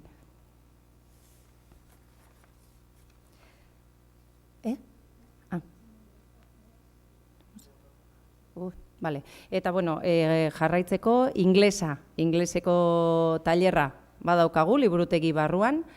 Inglesarekin gertatzen zaigu, esanguratasuna bilatzea kostatzen zaigula, kosta egiten da, inglesez bilatzea, funtzionaltasuna, baina saiatzen gea atxikimendu positibo bat egiten hizkuntza horrekin, eta lortzen dugu kanten bidez, antzerkien bidez, esketxen bidez, eta horrelako ekintza dinamikoen bidez. Eta gero, irakurketa idazketa aipatu du ja Helenak, eta da gehien bat izaten dira saio gidatuak, baina hizkuntzari buruzko hausnarketak egiten ditugu batipat. Listo. Irakurketa eskaintzak. Hau nahi nuen, baina aurreratu ingote. Aurreratu ingote, berandu gabiltzata. Zientzia. Leire, barkatu. Bai, egia. Ikerketarako gune bat izatea. Gure eskoletako zientzia tailerrak benetako ikerketak ematen dira, esanguratsuak, erakargarriak, dedikazioa behar dutenak, arreta eta ahalegina eskatzen dutenak eta sormena eskatzen dutenak. Ikerketa bultzatzeko daude antolatuta tailerreko guneak. Eta bertan behar dituzte material guztiak daude. Irutzi zaigunak ikerketa bultzatuko dutenak. Konturatu gea, badaudela ekintza batzuk bereziki gustatzen zaienak, edo interesa, arreta eta dedikazio bereziakin egiten dituztenak. Eta gainera, sormena eta autonomia garatzeko aukera ematen dutenak. Horietako bat, baratza da, Hoidie zientzia hau Abaltzisketako eskolako, horietako aukera bat baratza da, hemen umei hor gertatzen dena behatzea gustatzen zaie, lurrakin jolastea, atxurrakin lurra muitzea, txomurrak eta topatzea.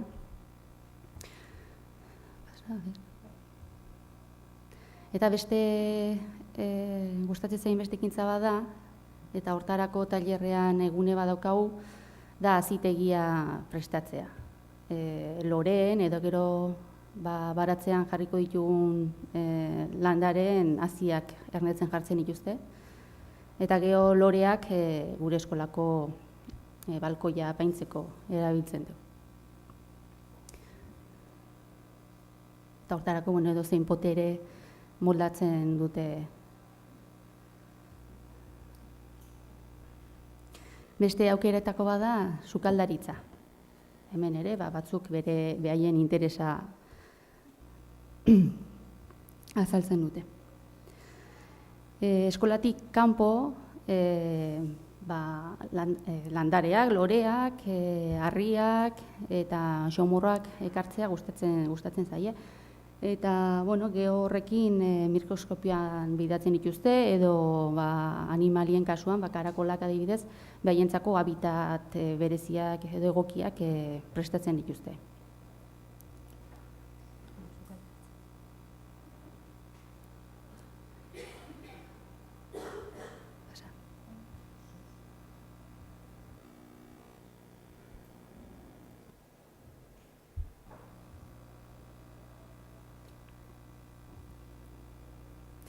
Gero, beste aukeretako bat, edo egin izan deuna izan da arrautzak inkubatzen jartzea. Eta prozesu hori behatzea eta bizia tailerreak hartzea.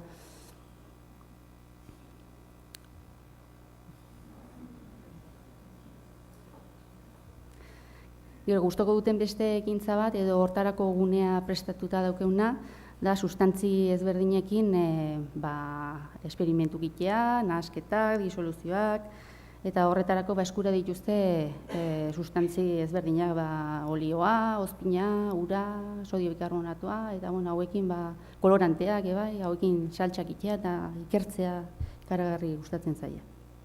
Eta hortarako badauzka gure inbutuak, xiringak, probetak eta material ezberdinak.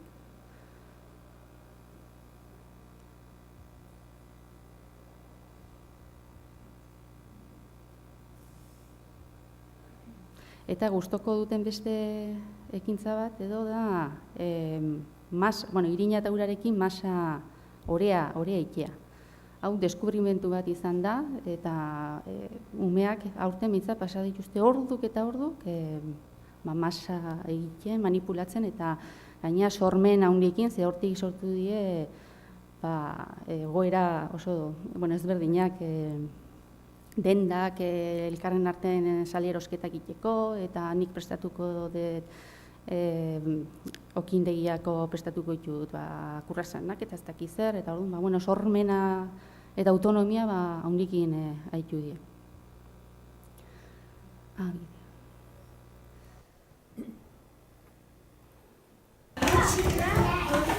En estado puro. Hau eta guztia. Alguien vota! Alguien vota!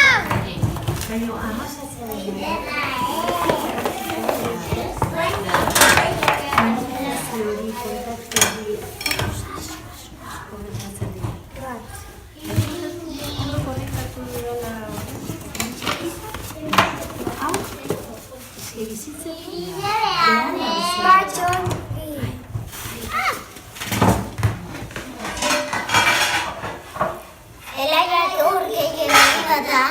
nahi du urgile bota? Bota indizu ja.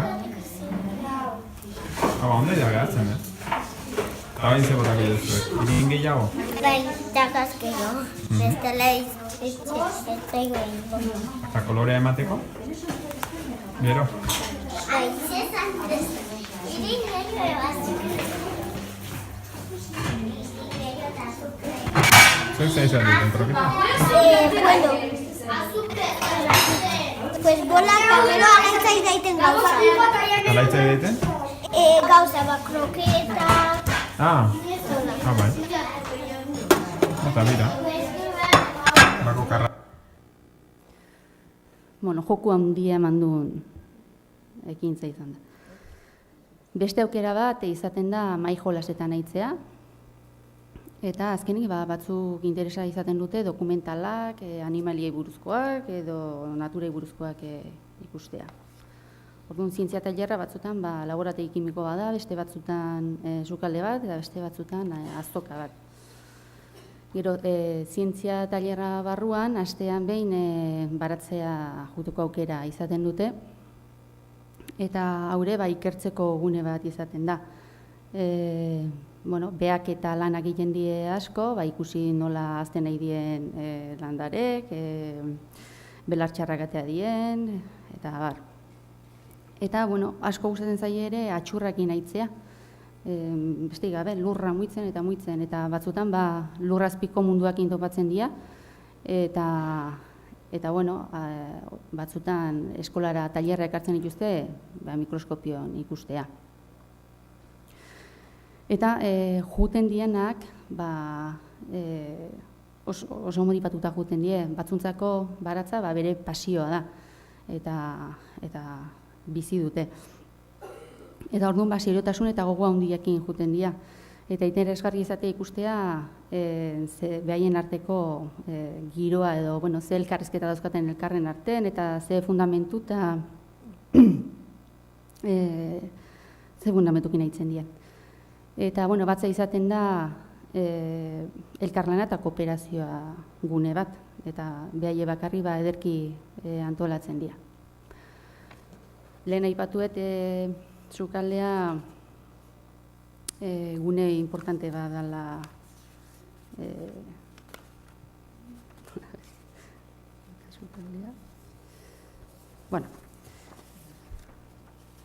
aurrek hemen janariakin esperimentatzen dute.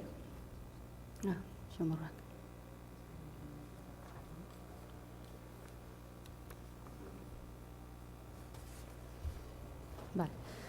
Eta hemen, gertatzen nien prozesu ezberdinekin esperimentatzen eta behatzen dute.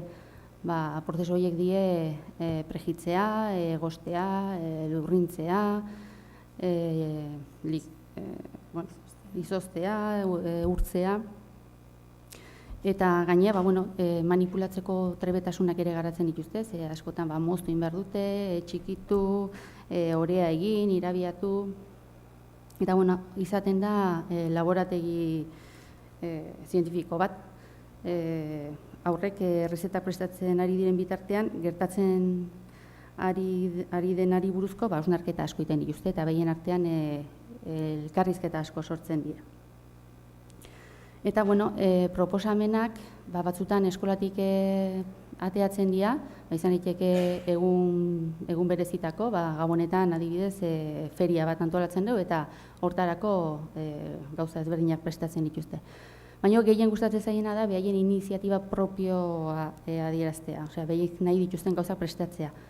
Eta batzutan izaten da behaien plazerreako, aprobatzeko, eta beste batzutan eskolako beste launei hamaiketako prestatzeko, edo gurasoentzako beste zeozer prestatzeko.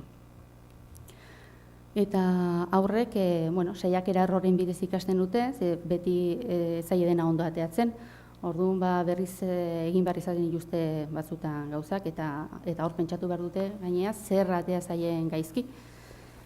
Eta hartzen diare bai, planifikazio baten beharra edo garrantzitsua dela. Kontuan eukitzea, ze osagaia behar dituzten, zein momentutan prestatuko duten, eta hori ez baldin bada dute kontuan hartzen, askotan etzaizki gauzak ondo atatzen, orduan kontuatzen die, gaizki eginez edo importantea dela. Eta gero, bizitzako oinarrizko zikloetako bat nabarmentzen da hemen, eta da baratzan hazitako landareak elikagai bihurtzen dela. Behaien esfortzukin hazitako landare hori gero jateko motivazio handiago dute dendan erosi izan bagenu baino. Eta, hau edie zientzian aukera, batez ere.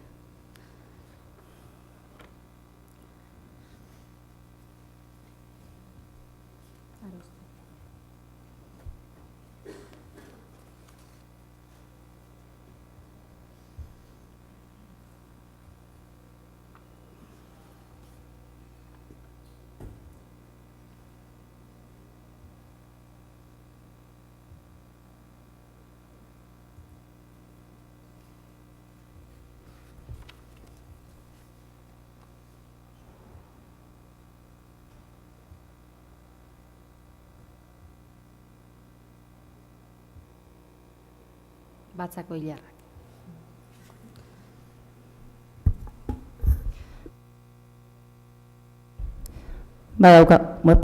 Badaukagu aroztegia ere, bi eskoletan, eta tailer honetan matematika bizi eta esperimentatu dezakete, matematikarekin esperimentatu dezakete, baina ez bakarrik matematikarekin, sormenez ere jokatzen dute askotan, eta ingurukoa irudikatzen dute, egurren bidez. Aroztegi tailerretako benetako lanak egiten dituzte, bi espazio dituzte, alde batetik egin eta desegin gunea deitzen dioguna, eta beste aldea aroztegiko erramintakin eta benetako erramintakin, benetako egurrekin aritzen direna. Biak daude lotuta, bi guneak lotuta daude, batzutan eginda desegin gunean aritzen dira denbora luzez, simetriarekin jokatzen, orekarekin jokatzen, piezen formakin, tamainarekin froga desberdinak egiten, eta gero horrek askotan balio izaten die, beste gunera juten direnean, eraikuntza fijoak egiten dituztenean baliagarri izaten zaie, horretik egindako froga hori dena. Eta gero, beste aldean daudenean ere, tarteka juten dira, eginda desegin gunera, egiten ari diren hori, ikustera, ondo aioten naiz, egur hauek nola lotu beharko nituzke, tamaina berekoak izan beharko lukete zea jartzeko, tapa gainean jartzeko, edo desberdinak nahikoa da, horrelako joan eta herriak egiten dituzte gune batetik bestera. Eginda desegin gunean eta bestean, normalean beste tailerretan bezala proiektu personalak edo konpartituak egiten dituzte. Eta batzutan gure proposamenak ere, ez dakitenean zer egin, gure proposamenak ere onartzen dituzte, askotan izaten dira eskolarako behar dilako edo altzariren bat, edo baratzeko atea jarri behar dalako, edo aulkiren bat behar degulako, baratzerako, edo bestelako proposamenak ere hartzen dituzte. Eginda desegin gunean, konturatu gara, hau dira bi,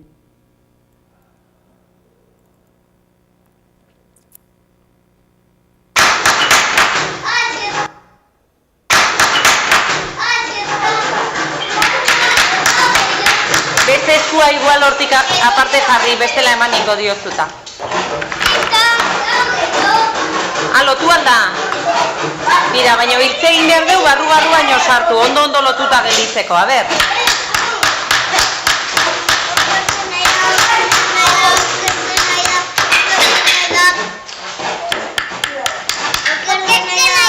Eta zein behar diozu zuzentzeko?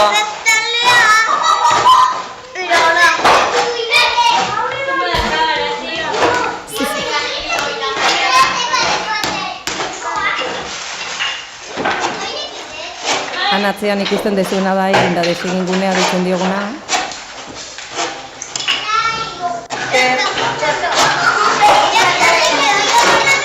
Haben zein behar dezun horrekin, nahike.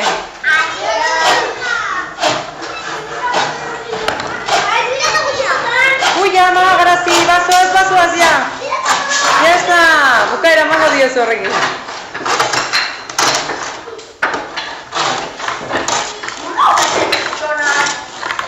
Kubeta baten sartu nituen atzo. Gorri!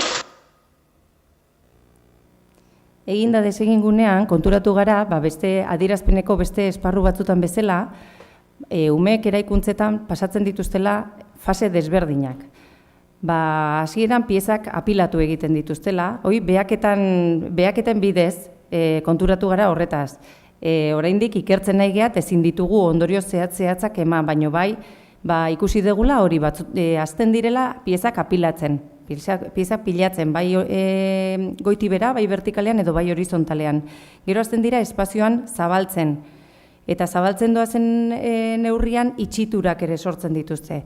Baina piezak momentu horietan hausaz aukeratzen dituzte, ez daukate helburu bat, helburu bakarra da iztea edo espazioan zabaltzea, eta hartzen dituzte piezak gertuen daukatenaren arabera, kolorearen arabera, beraiek erabakitzen dute zer dela, eta baino ez daukate helburua pareta tamaina berekoa izatea edo altuera ematea, helburu bakarra da itxitura bat sortzea edo zabaltzea. Eta gero ja pixkanaka altuera ematen juten dira, edo adibidez ja aukeratzen dituzte piezak ja helburu finko batekin. Hori, paretak tamaina berekoak behar ditu, gero nahi detelako teilatua jarri, edo, era horretako intentzioak daude. Hemen ikusiko ditugu.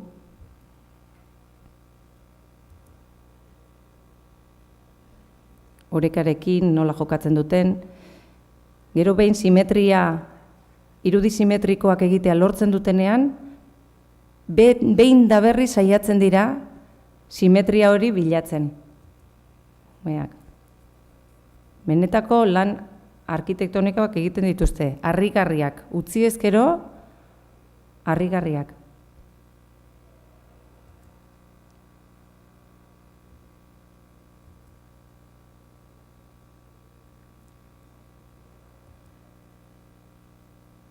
Kanikapistak ere, jokatzen dute askotan oztopoekin, abiadurarekin, tarteka erronka txikiak ere botatzen dizkiegu. Ea lortzen dezuen metro terdiko eraikuntza bat egitea, edo ea lortzen dezuen kanika bakur batik atera gabe jutea. Hau da lehen esaten nizuen fase desberdinak. Bale.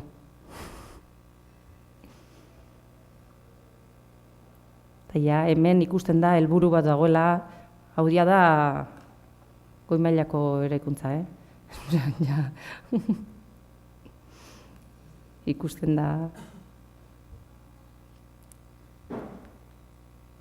Hau naiz eta zabala izan, honek badu helburu zehatz bat eta da bere kasu honetan bere etxearen planoa egin zuen. Eta hemen piezak ez dira denak berdinak, baina propio daude desberdin jarrita. Leihoak, ateak irudikatu nahi dituelako.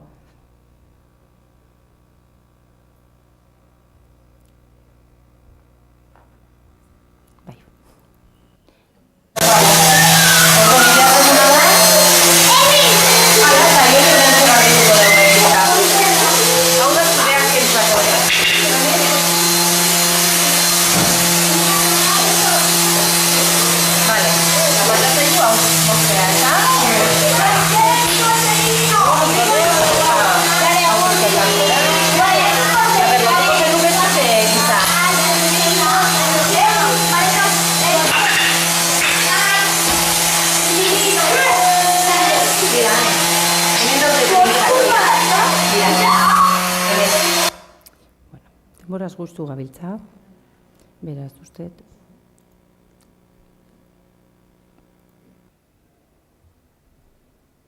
Gero benetako erramentakin egiten dute lana, ez dago min hartzeko beldurrik, ez dute normalean minik hartzen, baina egia da segurtasunerako, babeserako neurri batzuk hartzen dituztela eta ohitu direla neurri horiek hartzen.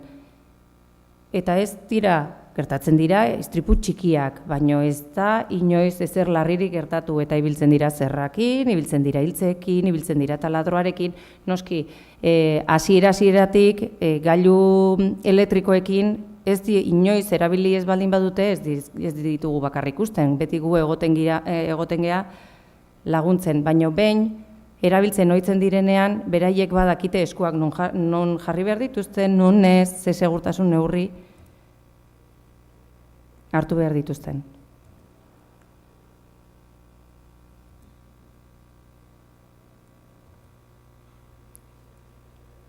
Egin behar duten lanaren arabera bozetoak egiten dituzte, edo maketak, bai kartoiz, edo baita lehen eginda desegin gunean esan dugun bezala. Kasu honetan umea apal bat egiten ari da. Bai, venga.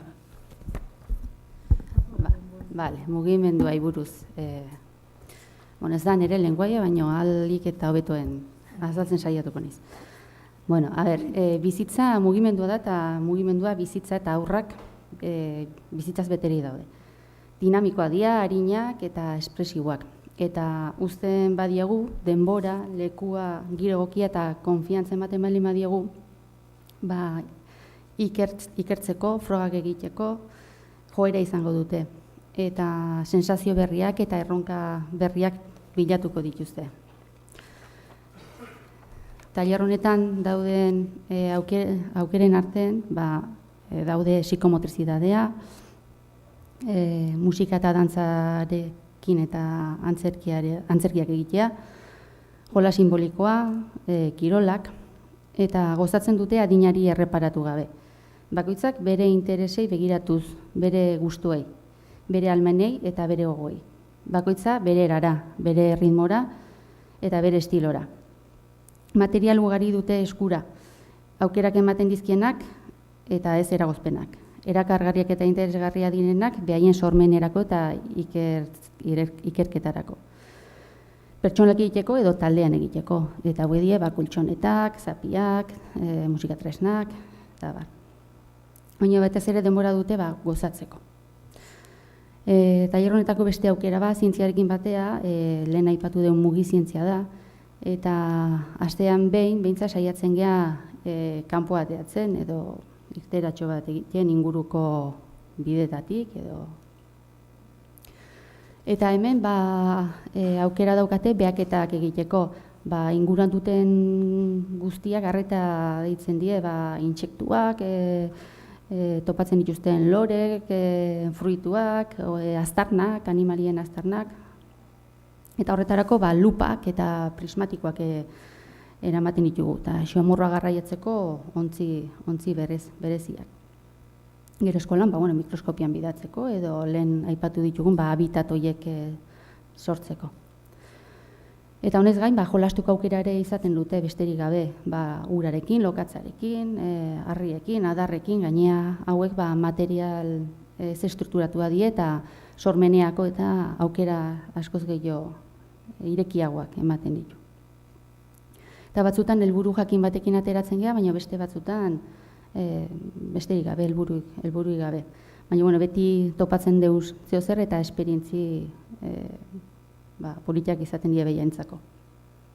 Eta bizitutako esperientzia horiek badaukagu kuadernotxo bat, kuaderno bixia deiturikoa, eta eskolan, tailerretan, hor beraien bizipenak idazteko, edo lenguai ezberdinak erabiliz, edo marrazki baten bidez,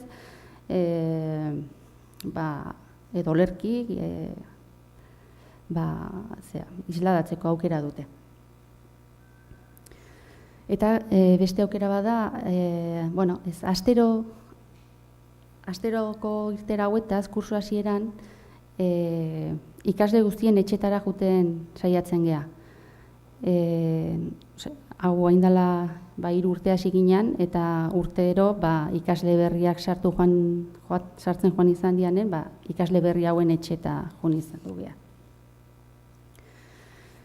Eta, hauxe da mugizientzian iten deuna. Bai.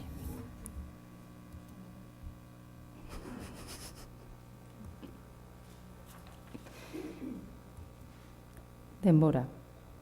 Nite zaigu. Bai. Eta bukatzeko artea. Arte tailerra. Beste tailerretan bezala, aukera ugari.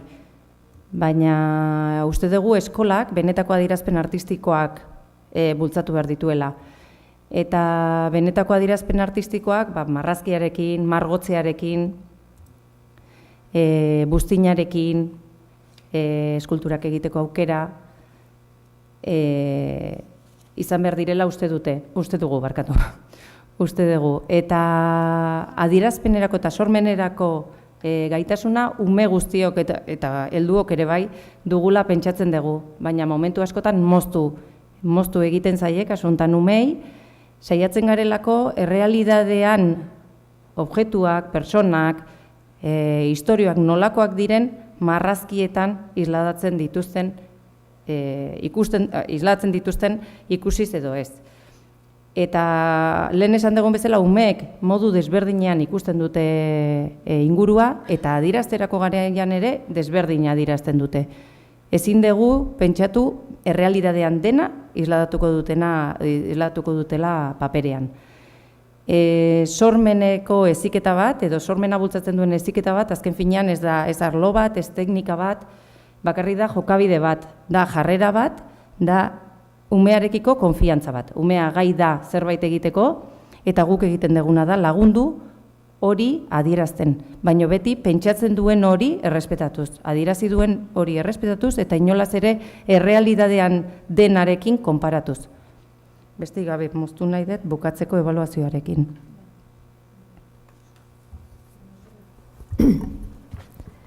Pena izan da tailerrekin nahi nazkar joan behar izatea, baina denborak agintzen du hemen.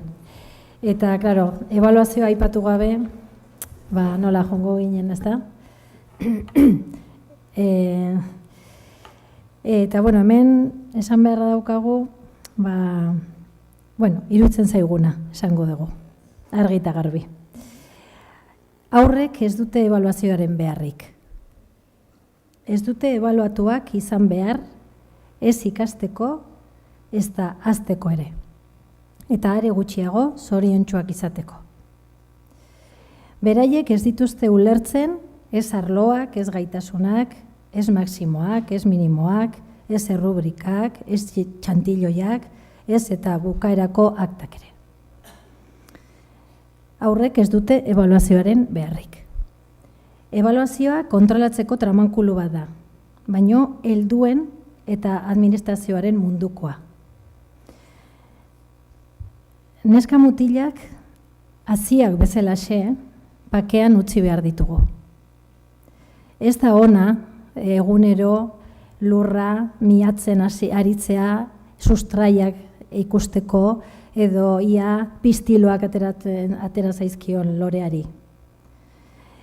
Honekin lor dezakegun bakarra da hazteari traba jartzea eta garatzeko dituzten aukerak zapuztea. Neska mutilei hazioi bezalaxe, nahikoa da espazio eta inguruko baldintza onuragarriak eskaintzea. Baliabide eta egoera egokiak eskaintzea. Ahalik eta onenak, denbora ematea eta beraiengan konfidantza eukitzea. Babestea eta maitekiro zaintzea. Eurek, haziak bezalaxe, badakite nola hazi. Ikertzeko eta ezagutzeko desioa badute. Ikasi nahi dute. Hartu emanen beharra dute. Hau naturelena da eta inungo aurrik eluke kontrako biderik egingo guk presionatuko ez bagenitu, konparatuko ez bagenitu eta kalifikatuko ez bagenitu. Ez dauka inungo zentzurik errekari bultzaka aritzea. Ez dauka inungo onurarik gertazkizunak eta edukiak aurreratzea. Ez du ezertarako balio, behin eta berriro helduon bizitzako konzeptuak azaltzea. Aurrei arrotzak egiten zaizkienak. Ez du laguntzen gehiago edo beto ikasten, minimoak aurretik ezartzea eta denbora jakin bat emateak, barkatu. Aurrek ez dute ebaluazioaren beharrik. Ebaluazio frogek edozein eratakoak izan da, ez dute aprendizaia bultzatzen. Ez dute baloratzen neskamutilek dakitena. Ulertzen dutena, irudikatzen dutena, uste dutena. Ezinezkoa da aurren ideien mundu mugaezinera iristea galdera batzuen bidez, ariketa batzuen bidez, ekintza jakin batzuen bidez. Gainera, horiek denak testu ingurutik kanpo. Denak berdinak, denantzako, eta askotan zentzuri gabekoak. Gehienez baloratu genezakena da zer moduz ari den bakoitza bere prozesua egiten, zer moduz sentitzen den eskolan, ze harremanak dituen, zer nolako adierazpenak egiten dituen, nola bizitzen dituen eskolako orduak. Baina balorazio hau elitzateke inoiz izango kanpo froga batzuen bidez, edo azterketen bidez, baizik eta irakasle guztien behaketa jarria, errespetuzkoa eta ez inbaditzaile baten bidez. Eta guztion erregistroak jasoz eta konpartituz, bideoak, audioak, idatziak eta bar. Aurren familia giroa kontutan hartuz, eurekin eta euren familiekin hitz eginez. Azken finean, beraiek entzunez eta beraiei buruz aldugun guztia ezagutuz. Uste dugu neskamutilek ez dutela ebaluatuak izan behar. Baina bai ebaluatu behar dugula gure hezkuntza sistema. Hezkuntzan parte hartzen dugun helduok. Egitarauak, proiektuak, baliabideak eta batez ere, eskolari buruz ditugun ideia filosofiko eta pedagogikoak. Haurtzaroari buruzkoak eta zer den ikastea eta irakastea. Hori bai ebaluatu behar dugula. Baina hori ere ez neskamutilen bidez. Ez da zilegi. Tonutxik dioen bezala, evaluar es medir hasta qué punto, evaluar no es eso, pero se ha convertido. Es medir hasta qué punto se han acercado los alumnos al modelo del maestro, o del programa o del sistema. En la evaluación escolar el niño es evaluado respecto del 5, por lo que la nota se mide en función de un niño estándar, irreal y preconstituido, el niño que vale 5. Se trata de un niño que cada maestro tiene en mente de modo perfecto. La evaluación es muy coherente con el método y tan absurda como este. Gero eta aur gehiago geratzen dira trabatuak. Aur eta lehen hezkuntzan.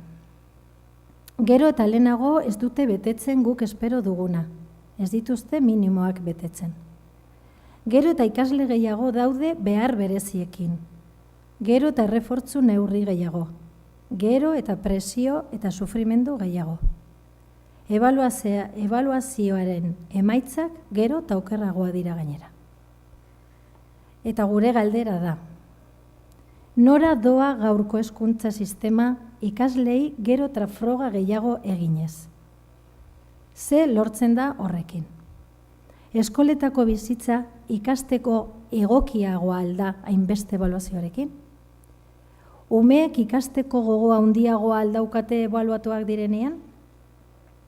Ikasleak zein irakasleak zoriontsuagoak algara eskolan? Dena den, beharrezkoa ikusten dugu irakasleok laguntza, zientifikoa, serioa, zertarako aurren gaitasun intelektualak ezagutzeko, ulertzeko eta baloratu ahal izateko. Gaitasun akademikoak neurtzeko nahiko froga badaudeta. Baina nola ebaluatzen dira gaitasun intelektual horiek? Nor da gai ebaluatzeko eta epai bat emateko? Nola jakin besteek zer dakiten? Bueno, badago beste zatitxo bat, baina igual ez dut irakurriko. Ze, orain, tonutxiena daukagu, ez da? Testimonioak. Ka utzi zaitu egu, ez da?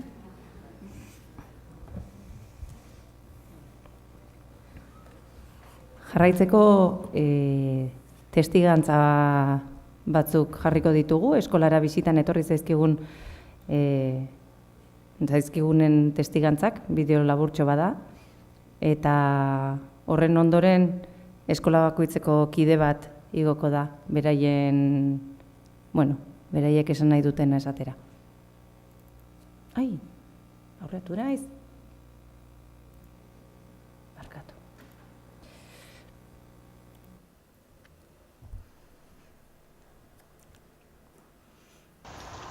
San Milanera egindako bizitan, familia bat topatu nuen, etxe bat, iaia kooperatiba bat ere bai, elkarrekin lanean denak, eta oso giro ederra zegoen. Chulo que está muy bien todo lo de los talleres y que la gente es muy amable. Somatu nuna izan zen, nolabaiteko mundu txiki bat, ekipo bat, helduak, umeak, ume handiak, ume txikiak, denak talde bat, eta oso giro lasaian eta atseginean.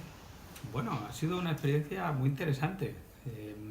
Yo hace tiempo que no pisaba una escuela diferente de la de mi hija, que es una escuela más convencional, y realmente sorprende el método, sorprende cómo lo tenéis organizado, sorprende esa diversidad de talleres, de espacios, de material, y que todo fluye, que todo funciona. La mañana que hemos pasado allí hemos visto cómo los niños realmente van de un sitio a otro, que vosotros estáis sin estar o no estáis estando, puedes decirlo de la manera en que quieras, pero bueno, a la vez saben que cuentan con vosotros y que sobre todo hacen, porque les apetece, pero en un sentido positivo. Y realmente es muy poco tiempo, una mañana, para poder juzgar y para poder evaluar, pero sí que se ve el interés, se ve la implicación y se ven las ganas que le ponen a todo. Así que me ha gustado mucho y os animo a que sigáis, no solo haciendo, sino además haciendo pedagogía y explicándolo todo para que este modelo, que esta semillita pueda funcionar y pueda Me ha encantado cómo está todo organizado, pero al mismo tiempo la libertad que tienen los niños para escoger, y yo creo que esa misma libertad hace que se adapten y que aprendan y que estén. Para mí me ha sorprendido lo tranquilos que estaban, cómo fluía todo, y evidentemente comparado con la escuela de mi hija, ojalá mi hija pudiera ir a una escuela como esta, porque pienso que aprendería muchísimo, y luego la implicación del personal, que se nota que es un modelo que lo están trabajando y que están a gusto con él. Los niños, por supuesto, están a gustísimo, o sea que muy buena experiencia. Paljonko saatiin vierailla teidän koululla? Eskerrik asko, Bilbao Eskola etortzeko aukeragatik. Teidän koulussa mä näin ehkä kaikkein lähinnä semmoista lapsilähtöistä pedagogiikkaa, mitä mä olen nähnyt missään päin maailmaa ja olen kiertänyt aika monissa kouluissa ja päiväkodissa. Sen verran, munduan zehar leku askotan egon izela, kontinente askotan aurreskolak bisitatzen, eta ez dela inoen ikusi zuena bezalako pedagogia hain garbiki aurren beharketa abiatzen dira. Se vaatii aikamoista uskoa siihen, että lapsi oppii vain ollessaan motivoitunut ja kiinnostunut. Fede edo sinesmen handia behar da, eta sinistu behar da benetan aurraren motivazioa dela abia puntu ikasteko, eta oso garrantzitsua dela motivazioa. Hyvää jatkoa ja hyviä jatkokehittelyjä.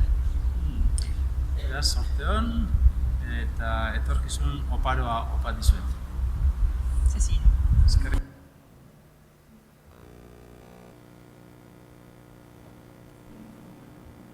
Bai. San Milan eskolatik Maitane etorriko da, Maitane Teletxea, eta Baltzisketako eskolatik Jon. Bai. Bai. Bueno, oin arte oso lasai egon naiz. Ez, bueno, ni San Milango maestra bezala, bueno, esatea, proiektoko 3 urte hauek, bueno, nire lanbidea gehiago maitatzen eta gozatzen lagundu didatela, ezta?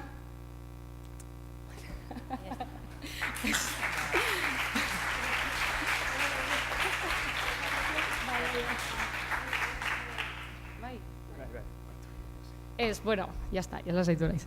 Eguneroko martxak ere bai, tailerretan ibiltzea eta bueno, tailerretan ibiltzea, batez ere. Aukera eman digu, eta nik uste dut, bueno, danan ezen idean hitz egiten dudala, umeen ondoan egoteko. Modu hortara, umeak entzun ditugu. Modu hortara, umei begietara begiratu diegu. Eta bere momentuko beharrei erantzuten saiatu gara, eta bueno, beraien ondoan egon garela, eta niretzako hori oso garrantzitsua izan da, gure artean indalako atxikimendu bat, beste, bueno, nik ez dena bizi inune. Orduan, hortik abiatuta, bai, pentsatzen dute ikasleen ongizate hortatik, eta guk ere daukagun ongizate hortatik, bueno, esan dako guztia, zilegi dela edo posible dela.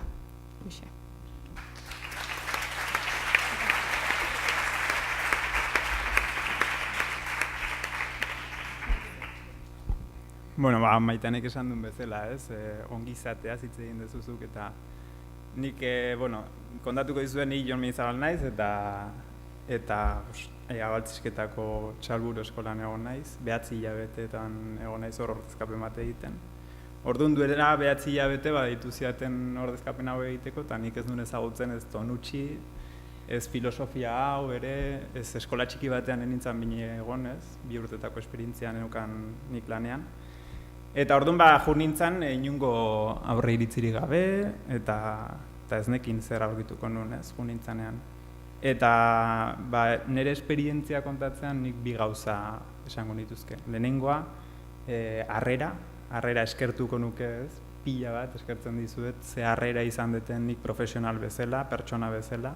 Lehenengo egunean eskolara june izenean gertuko tratu bat sentitu dut ez, eta konfiantza bat sentitu dut, ni profesional bezala, nik egin ditzakean gauza guztietan ez.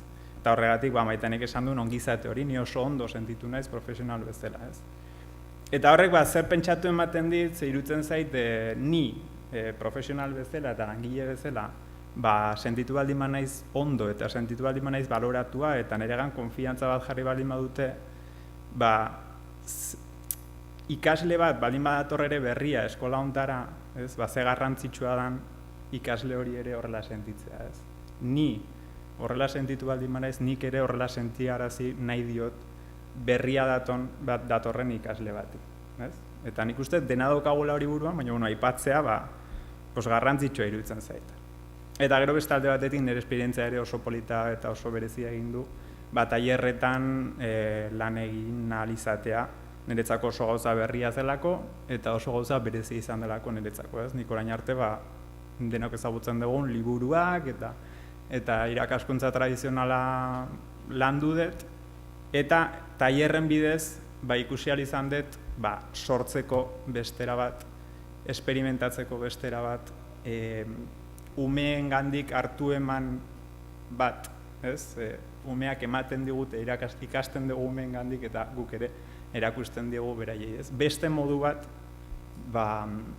ikasteko, esperimentatzeko, aurrera jarraitzeko eta bizitzeko. Orduan, mila esker, horrela sentitu izanagatik eta asko ikasi dut, eta mila esker.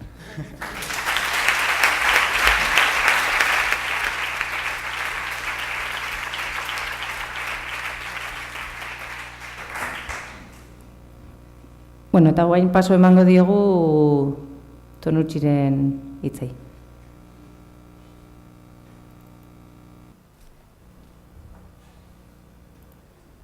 Buenos días a todos y a todas las que asisten a este acto. Lo siento mucho para no estar con vosotros. Antes de entrar en el tema de vuestra análisis, de vuestra evaluación de la experiencia, quería decir que en mi vida yo soñé mucho. He tenido siempre deseos, sueños, utopías por la cabeza. Como sabéis, estoy pensando en una ciudad adecuada a los niños, siempre he pensado que los niños deben ser protagonistas. Bueno, creo que todo lo que yo estoy proponiendo son cosas que mucha gente considera como utopías, que yo considero como deseos verdaderos. Bueno, lo que quería decir antes de entrar en el tema es que en este caso es un deseo que se está realizando. Y de esto quiero agradecer a maestros, maestras, padres, funcionarios y especialmente niñas y niños que están haciendo posible esta apuesta que para muchos a los cuales lo cuento parece casi imposible. Bueno, por lo cual recibí los documentos de evaluación de final de curso de este año, lo leí con interés, con pasión, respecto a lo que estaba diciendo antes de un deseo que se realiza. Y lo primero quería comentar el tema de los maestros y de las maestras, porque es un tema muy raro. Los maestros, los docentes en Italia, creo también en España, es una de las profesiones con más enfermedades profesionales. Es decir, los docentes son una de las categorías más insatisfechas de nuestra sociedad. Y esto siempre me ha parecido imposible, increíble. Y leer vuestras consideraciones sobre este tema me ha hecho ampliar el corazón, porque vosotros habláis de tenemos la enorme suerte. Esto a mí me gustaría que todos los maestros del mundo podían decir: tenemos la enorme suerte de ser maestros, de ser maestras. Así como creo que deberían decir todos los padres: tenemos la enorme suerte de tener hijos y hijas. ¡Qué maravilla! Y vosotros escribéis: nos sentimos afortunados, pero insatisfechos. Esto me gusta mucho, porque claro que como el deseo de hacer una cosa muy importante, muy grande, muy alta, como es la educación, por un lado nos sentimos afortunados, gratos a la suerte que nos ha dado esta posibilidad, y por otro lado insatisfechos porque siempre queremos mejorar. Bueno, me gustaba empezar por esto, y no es un caso que en las jornadas de Granada de este año, que tenían como título El Maestro, yo no sabía que alguien de Donosti me escuchaba, por lo cual no lo he hecho por esto.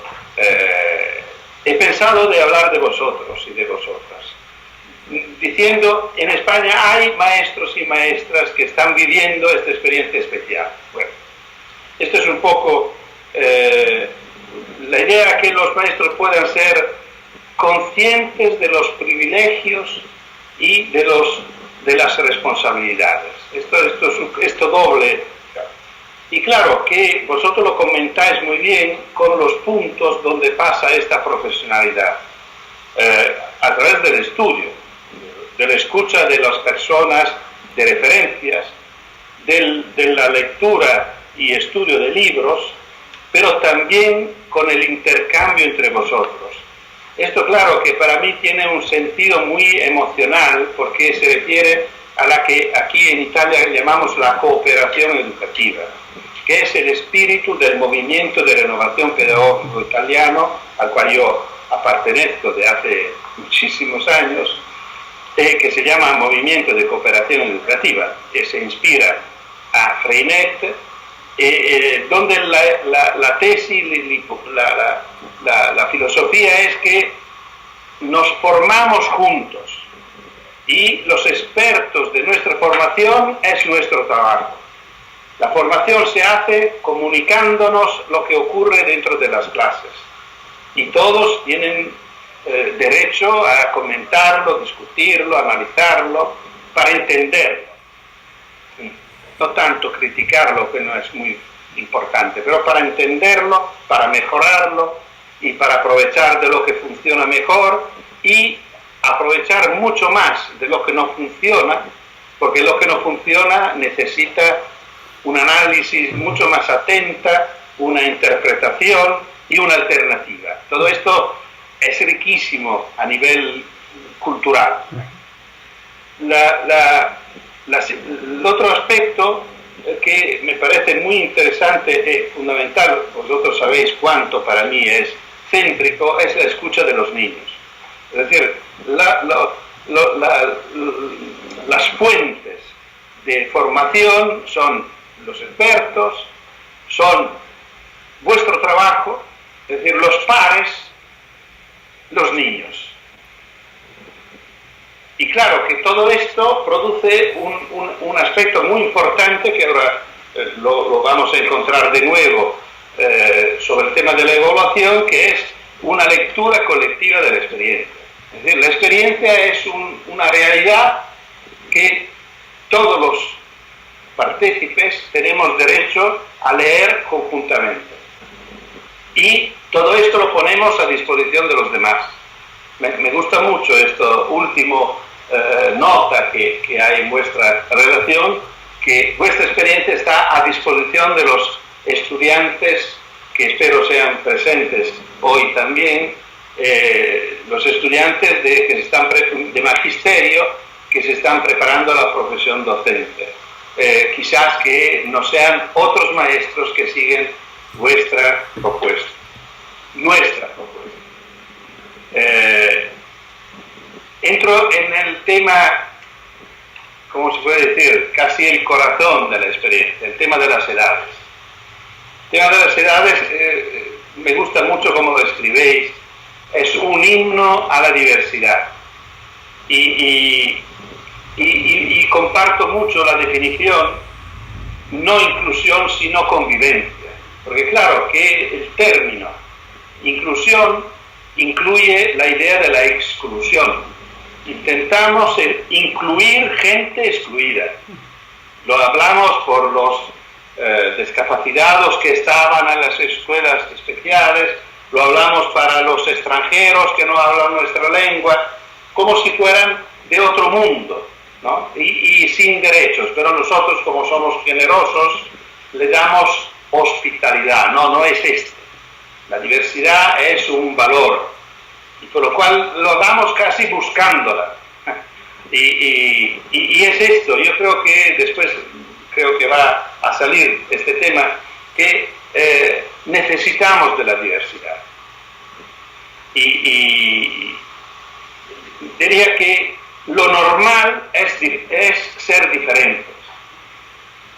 Los iguales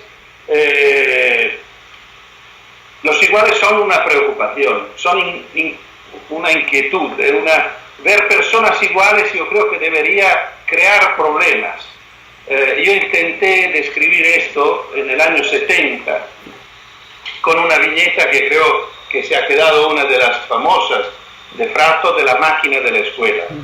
Esta máquina muy compleja donde entran todos niños diferentes y son diferentes de tamaño, son diferentes de pelo, son diferentes de clase social, como se nota, y mejor, con vestimentas mejores, y salen todos iguales. Y son también igual de nivel, de altura, podemos decir ahora de edad. Y claro, el tema es que no salen todos, porque muchos salen de otro camino, de otro pasaje, que son los desechos. Y son los desechos que van afuera de la escuela. Ahora las cosas un poco han cambiado, muchos de estos que antes se iban afuera de la escuela se quedan. Me gusta citar una frase de don Lorenzo Milani, porque el lunes próximo serán 50 años de su muerte. Hace 3 días el Papa Francesco ha ido a visitar Barbiana, que es el lugar donde este cura vivió su experiencia, que fue una experiencia sustancialmente educativa. Pasó toda su vida breve haciendo escuela a los niños de la montaña cerca de Florencia. Él decía: no hay injusticia más grande que considerar iguales los desiguales. Es decir, reconocer la desigualdad es un hecho de democracia y de mucho valor. Me gustó mucho la foto de los zapatos que ponéis en vuestro comentario.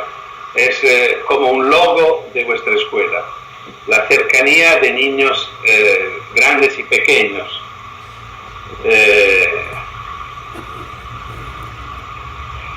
Yo diría que hay mucha gente que frente a este tema de las edades no tiene dudas y dicen que si son iguales aprenden más rápido. Y me gustaría mucho pedir a estas personas qué significa aprender.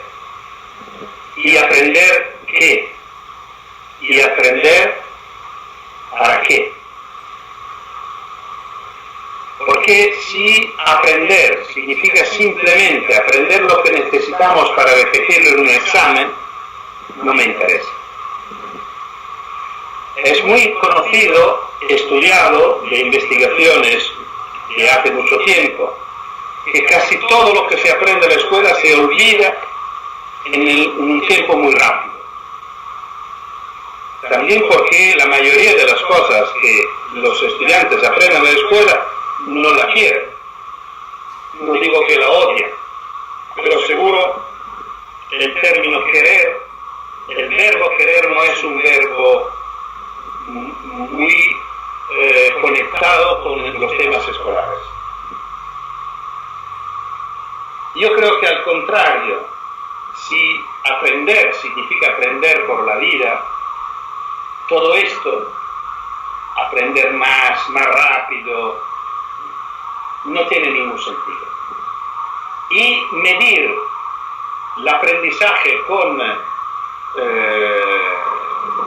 exámenes, prepararse para exámenes, me parece una cosa banal, de un valor cognitivo y científico muy bajo o inexistente.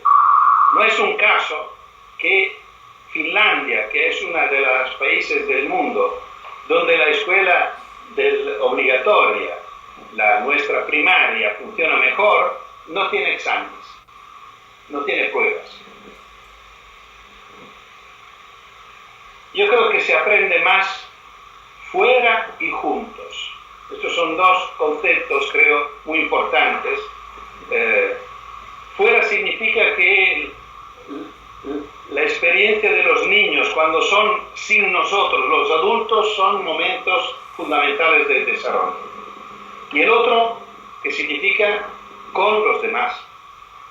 Con los demás, que son los amigos cuando salen a jugar fuera de casa, y son el grupo de compañeros en la escuela cuando trabajan dentro de la escuela. Sobre el tema de la evaluación, no te preocupes, que no os preocupáis, voy a ir más rápido con los otros temas. El tema de la evaluación me divierte mucho pensar a una experiencia de un maestro italiano en Italia muy conocido porque tenía una transmisión televisiva de aprendizaje de lectura y escritura para analfabetas. Este maestro, que se llamaba Alberto Manzi, se rechazó de evaluar a los alumnos. Por esto fue castigado con la suspensión del sueldo. Creo que es el único caso en Italia, por algunos meses. Y cuando volvió a la escuela, preparó un sello, y el sello decía: hace lo que puede, lo que no puede, no hace. Lo ponía en todos los evaluaciones finales de curso. Bueno, ha seguido teniendo problemas con inspectores escolares. Pero es interesante, ¿no? Decir que el maestro evalúa a los alumnos diciendo: hace lo que puede, lo que no puede, no hace. Por lo cual, bueno, esto pero como casi en plan de chiste. Pero lo que al contrario me parece importante citar es mi amigo y gran maestro Mario Lodi, que murió hace 3 años, y que al empezar del curso de primaria, después de una semana, escribe una carta a los padres diciendo: conocí vuestros hijos, son todos de normal inteligencia, claro, con todas las diferencias de lo que vivieron cada uno en su casa, en su ambiente. Por esto puedo decir que desde ahora, repito, estamos al empezar del primer curso de primaria, están aprobados a quinto, que es el último año de la primaria italiana. Bueno, y si esto a quinto, con seguimiento de los niveles mínimos previstos de los programas ministeriales. Si esto no ocurre, la culpa será de los maestros. Esto es un maestro, y esto es un buen maestro. Un maestro que asume la responsabilidad y declara la finalidad de la escuela, que yo comparto, que es la de aprobar y promover. El papel de la escuela es este, no es juzgar, no es evaluar, sino promover, crecer, que los niños puedan crecer, y todos. Y me gusta decir que la escuela promociona no porque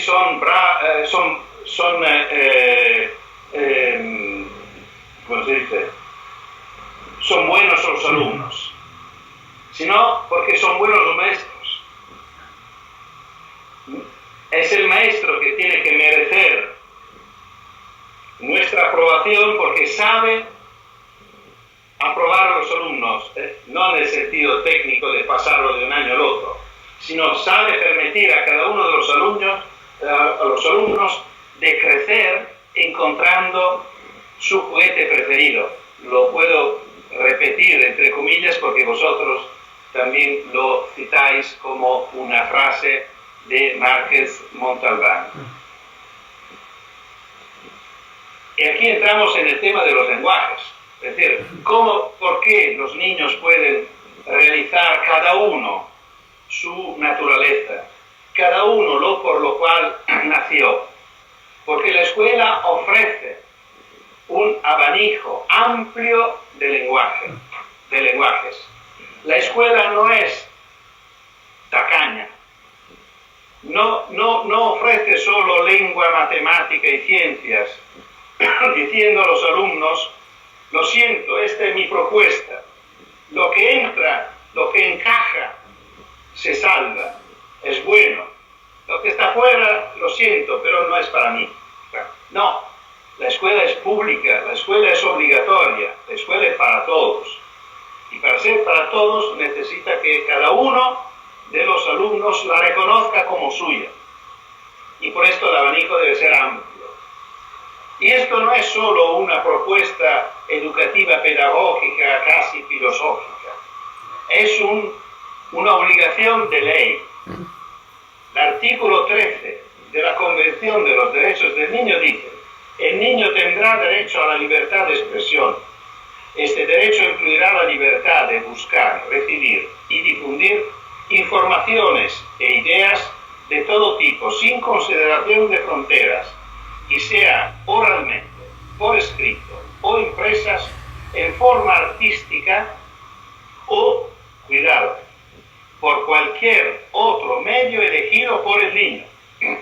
Esto lo dice la ley española, una ley que vale mucho más de las reformas, de los programas y de los libros de texto. Tengo miedo que la escuela no lo sepa. Por lo cual la escuela, para ser legal, debería hacer esto: ofrecer a cada niño la posibilidad de elegir el lenguaje. Y detrás de los lenguajes hay las inteligencias. Desarrollar la inteligencia que prefiere. Y aquí entramos directo dentro del tema de los talleres, porque ahora creo que se entiende muy bien cómo es coherente la forma que vuestras escuelas han elegido para corresponder a este compromiso. Claro que el aula no puede ser el lugar donde esto se realiza.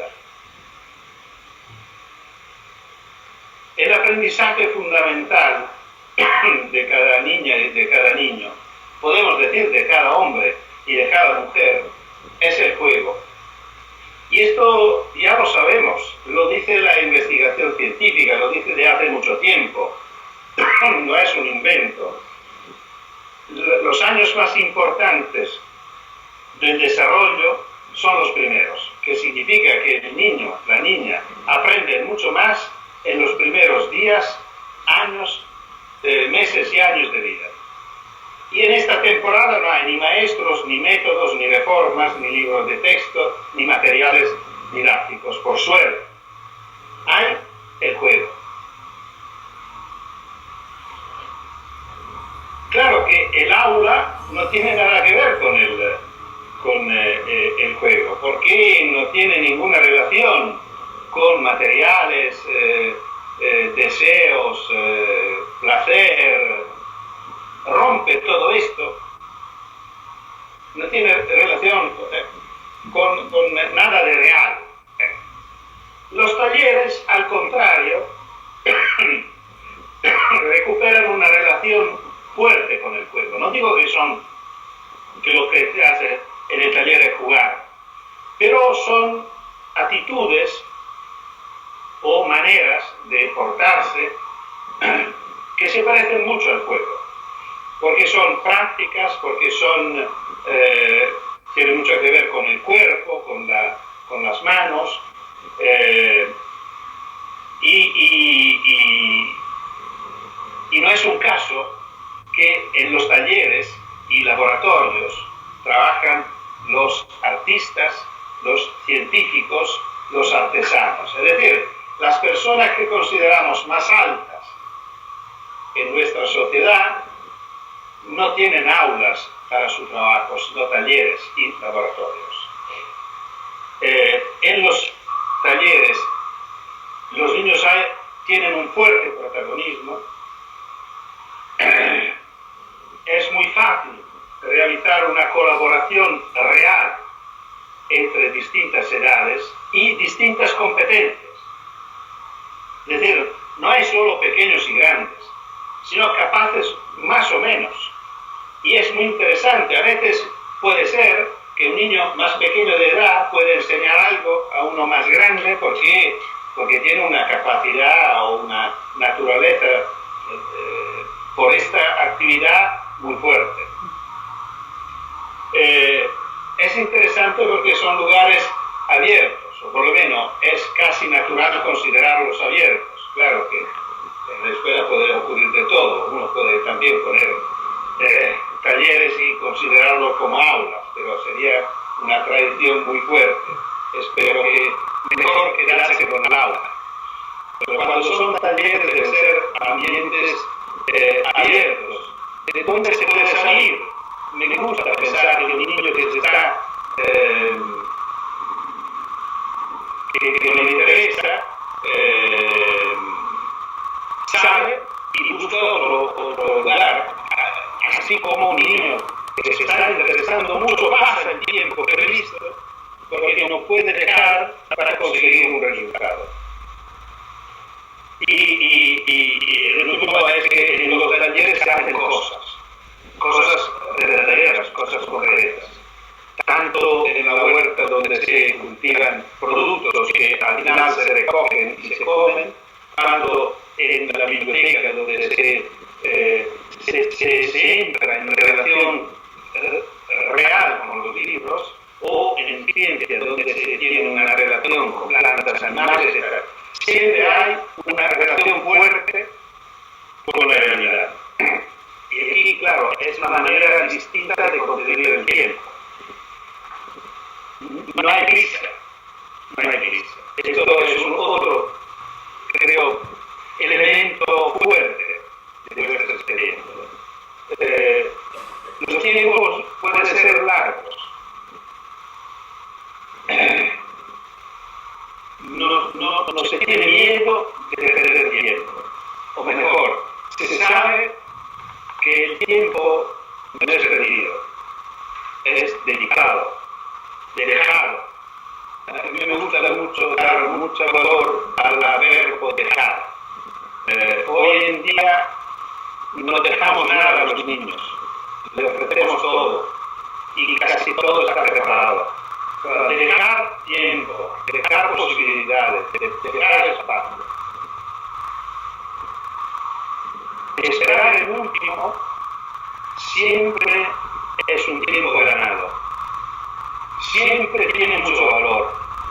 Yo creo que es importante hacer esta reflexión porque muchas veces una de las críticas que es especialmente de parte de las familias, pero puede ser también de los colegas docentes, tienen estas experiencias como la vuestra, es que los mejores pierden tiempo porque tienen que esperar los peores. Para esperar el último repito, yo creo que es un gran reto. Es un aprendizaje muy importante, que se solicita la ayuda, la colaboración, la comprensión, la tolerancia, todos los elementos que en la vida valen mucho más que aprendizajes. No olvidemos que el artículo 31, que en la Convención de los Derechos del Niño reconoce el derecho de los niños al juego, reconoce también el derecho al tiempo libre. Se puede discutir mucho, pero tiempo libre significa que tienen que tener un tiempo libre. Por lo cual es interesante poner este adjetivo libre también a muchos tiempos que manejamos nosotros dentro de la familia, la escuela, las instituciones. Sobre el tema de la vida, me parece muy interesante lo que escribéis. Las horas de la escuela, si no son las mejores del día, sí que sean deseadas y agradables. Un placer, una aventura. Totalmente de acuerdo. Sobre los dos aspectos. Pero vosotros decís, si no son las mejores. Yo creo que es importante que no sean las mejores. Me gustaría que las mejores los niños puedan pasarlas fuera de la escuela y fuera de casa. Antes decía que se aprende más y mejor fuera y juntos. Bueno, fuera es donde se aprende más, porque se aprende directamente en contacto con el mundo. Por lo cual la escuela debería desear y por esto ayudar a las familias a crearlo y a hacerlo posible, renunciando, por ejemplo, a todos estos cursos de la tarde, todas estas escuelas de la tarde, y la escuela, claro, renunciando a los deberes, ofreciendo a los niños un tiempo libre para que puedan pasarlo con sus amigos viviendo la aventura, la experiencia de la sorpresa, de la maravilla y a tal nivel que mañana puedan llevarlo a la escuela como aporte, como regalo. Por lo cual, por un lado, reciben ellos el regalo de poder vivir experiencias así y por otro, lo llevan a la escuela para que la escuela pueda aprovechar. Yo creo que el único remedio, esto vale la pena discutirlo con los padres. Hoy, la presencia de tecnologías en la casa, en la mesa, hasta el bolsillo de los niños. Estoy hablando de la televisión, de la computadora, de la tablet y del móvil.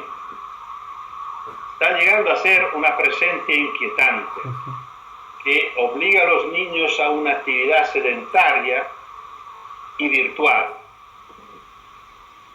Yo creo que la única propuesta que puede romper esta dependencia que está llegando a ser tan fuerte es permitir a los niños de salir de casa y encontrarse con amigos.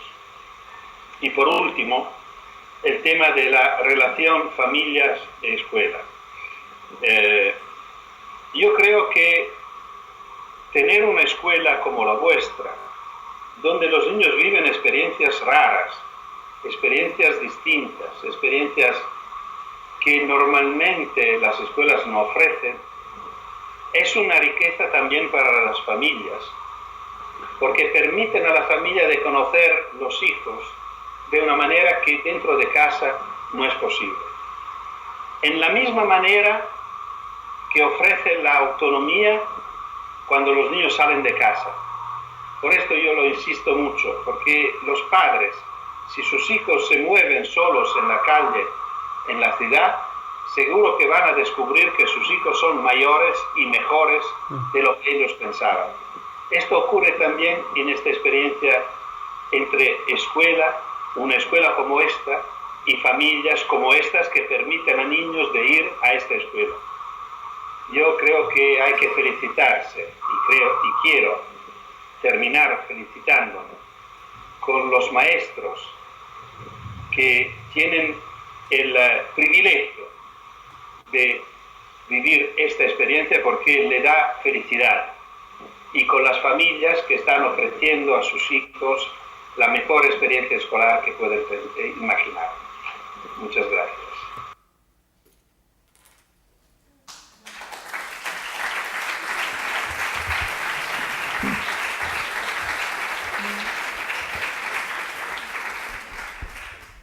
Bukatu behar dugu, ordu erdi bat kendu lapurtu dizuegu.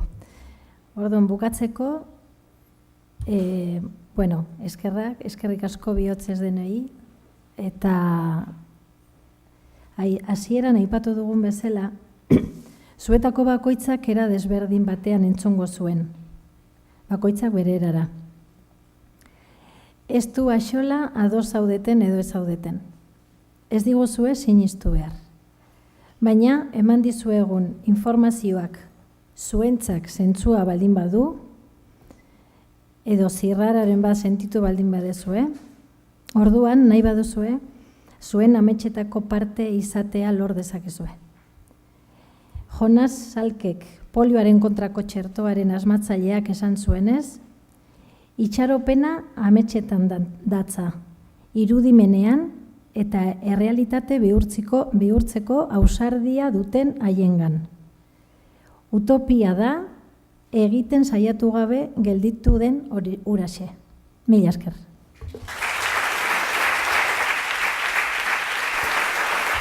Norbaitek zerbait esan nahi badu edo galdetu.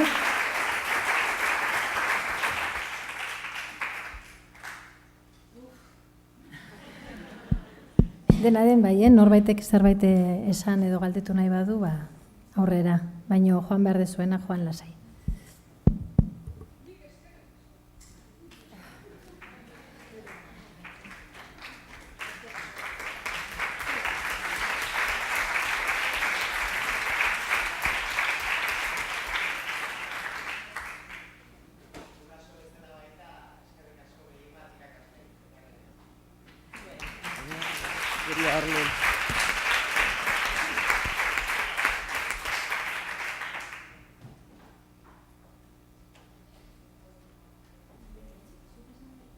Esan dezu web orri bat izango degula eta... Bale, hau dana web orri batean aigea sartzen, testo guztiak, argazkiak, bideoak, hemen jarri ditugunak, baina askoz gehiago. Ze jarriko dugu modu orokorrean, testu orokorrak eta gero bi lotura bi eskoletako. Eta orduan, eskola bakoitzean egongo dira atal guztitako argazkiak, bideoak eta gaur jarri ditugu, tartekatu ditugu bi eskoletakoak. Orduan hori dana web orri batean egongo da. Eta, paperez ere atera nahiko genuke olako ale bat edo pare bat edo. Web orria noizko izango da? Oraindik ez dugu bukatu, euskeraz eta erderaz egongo dira testo guztiak baita ere eta... Bale.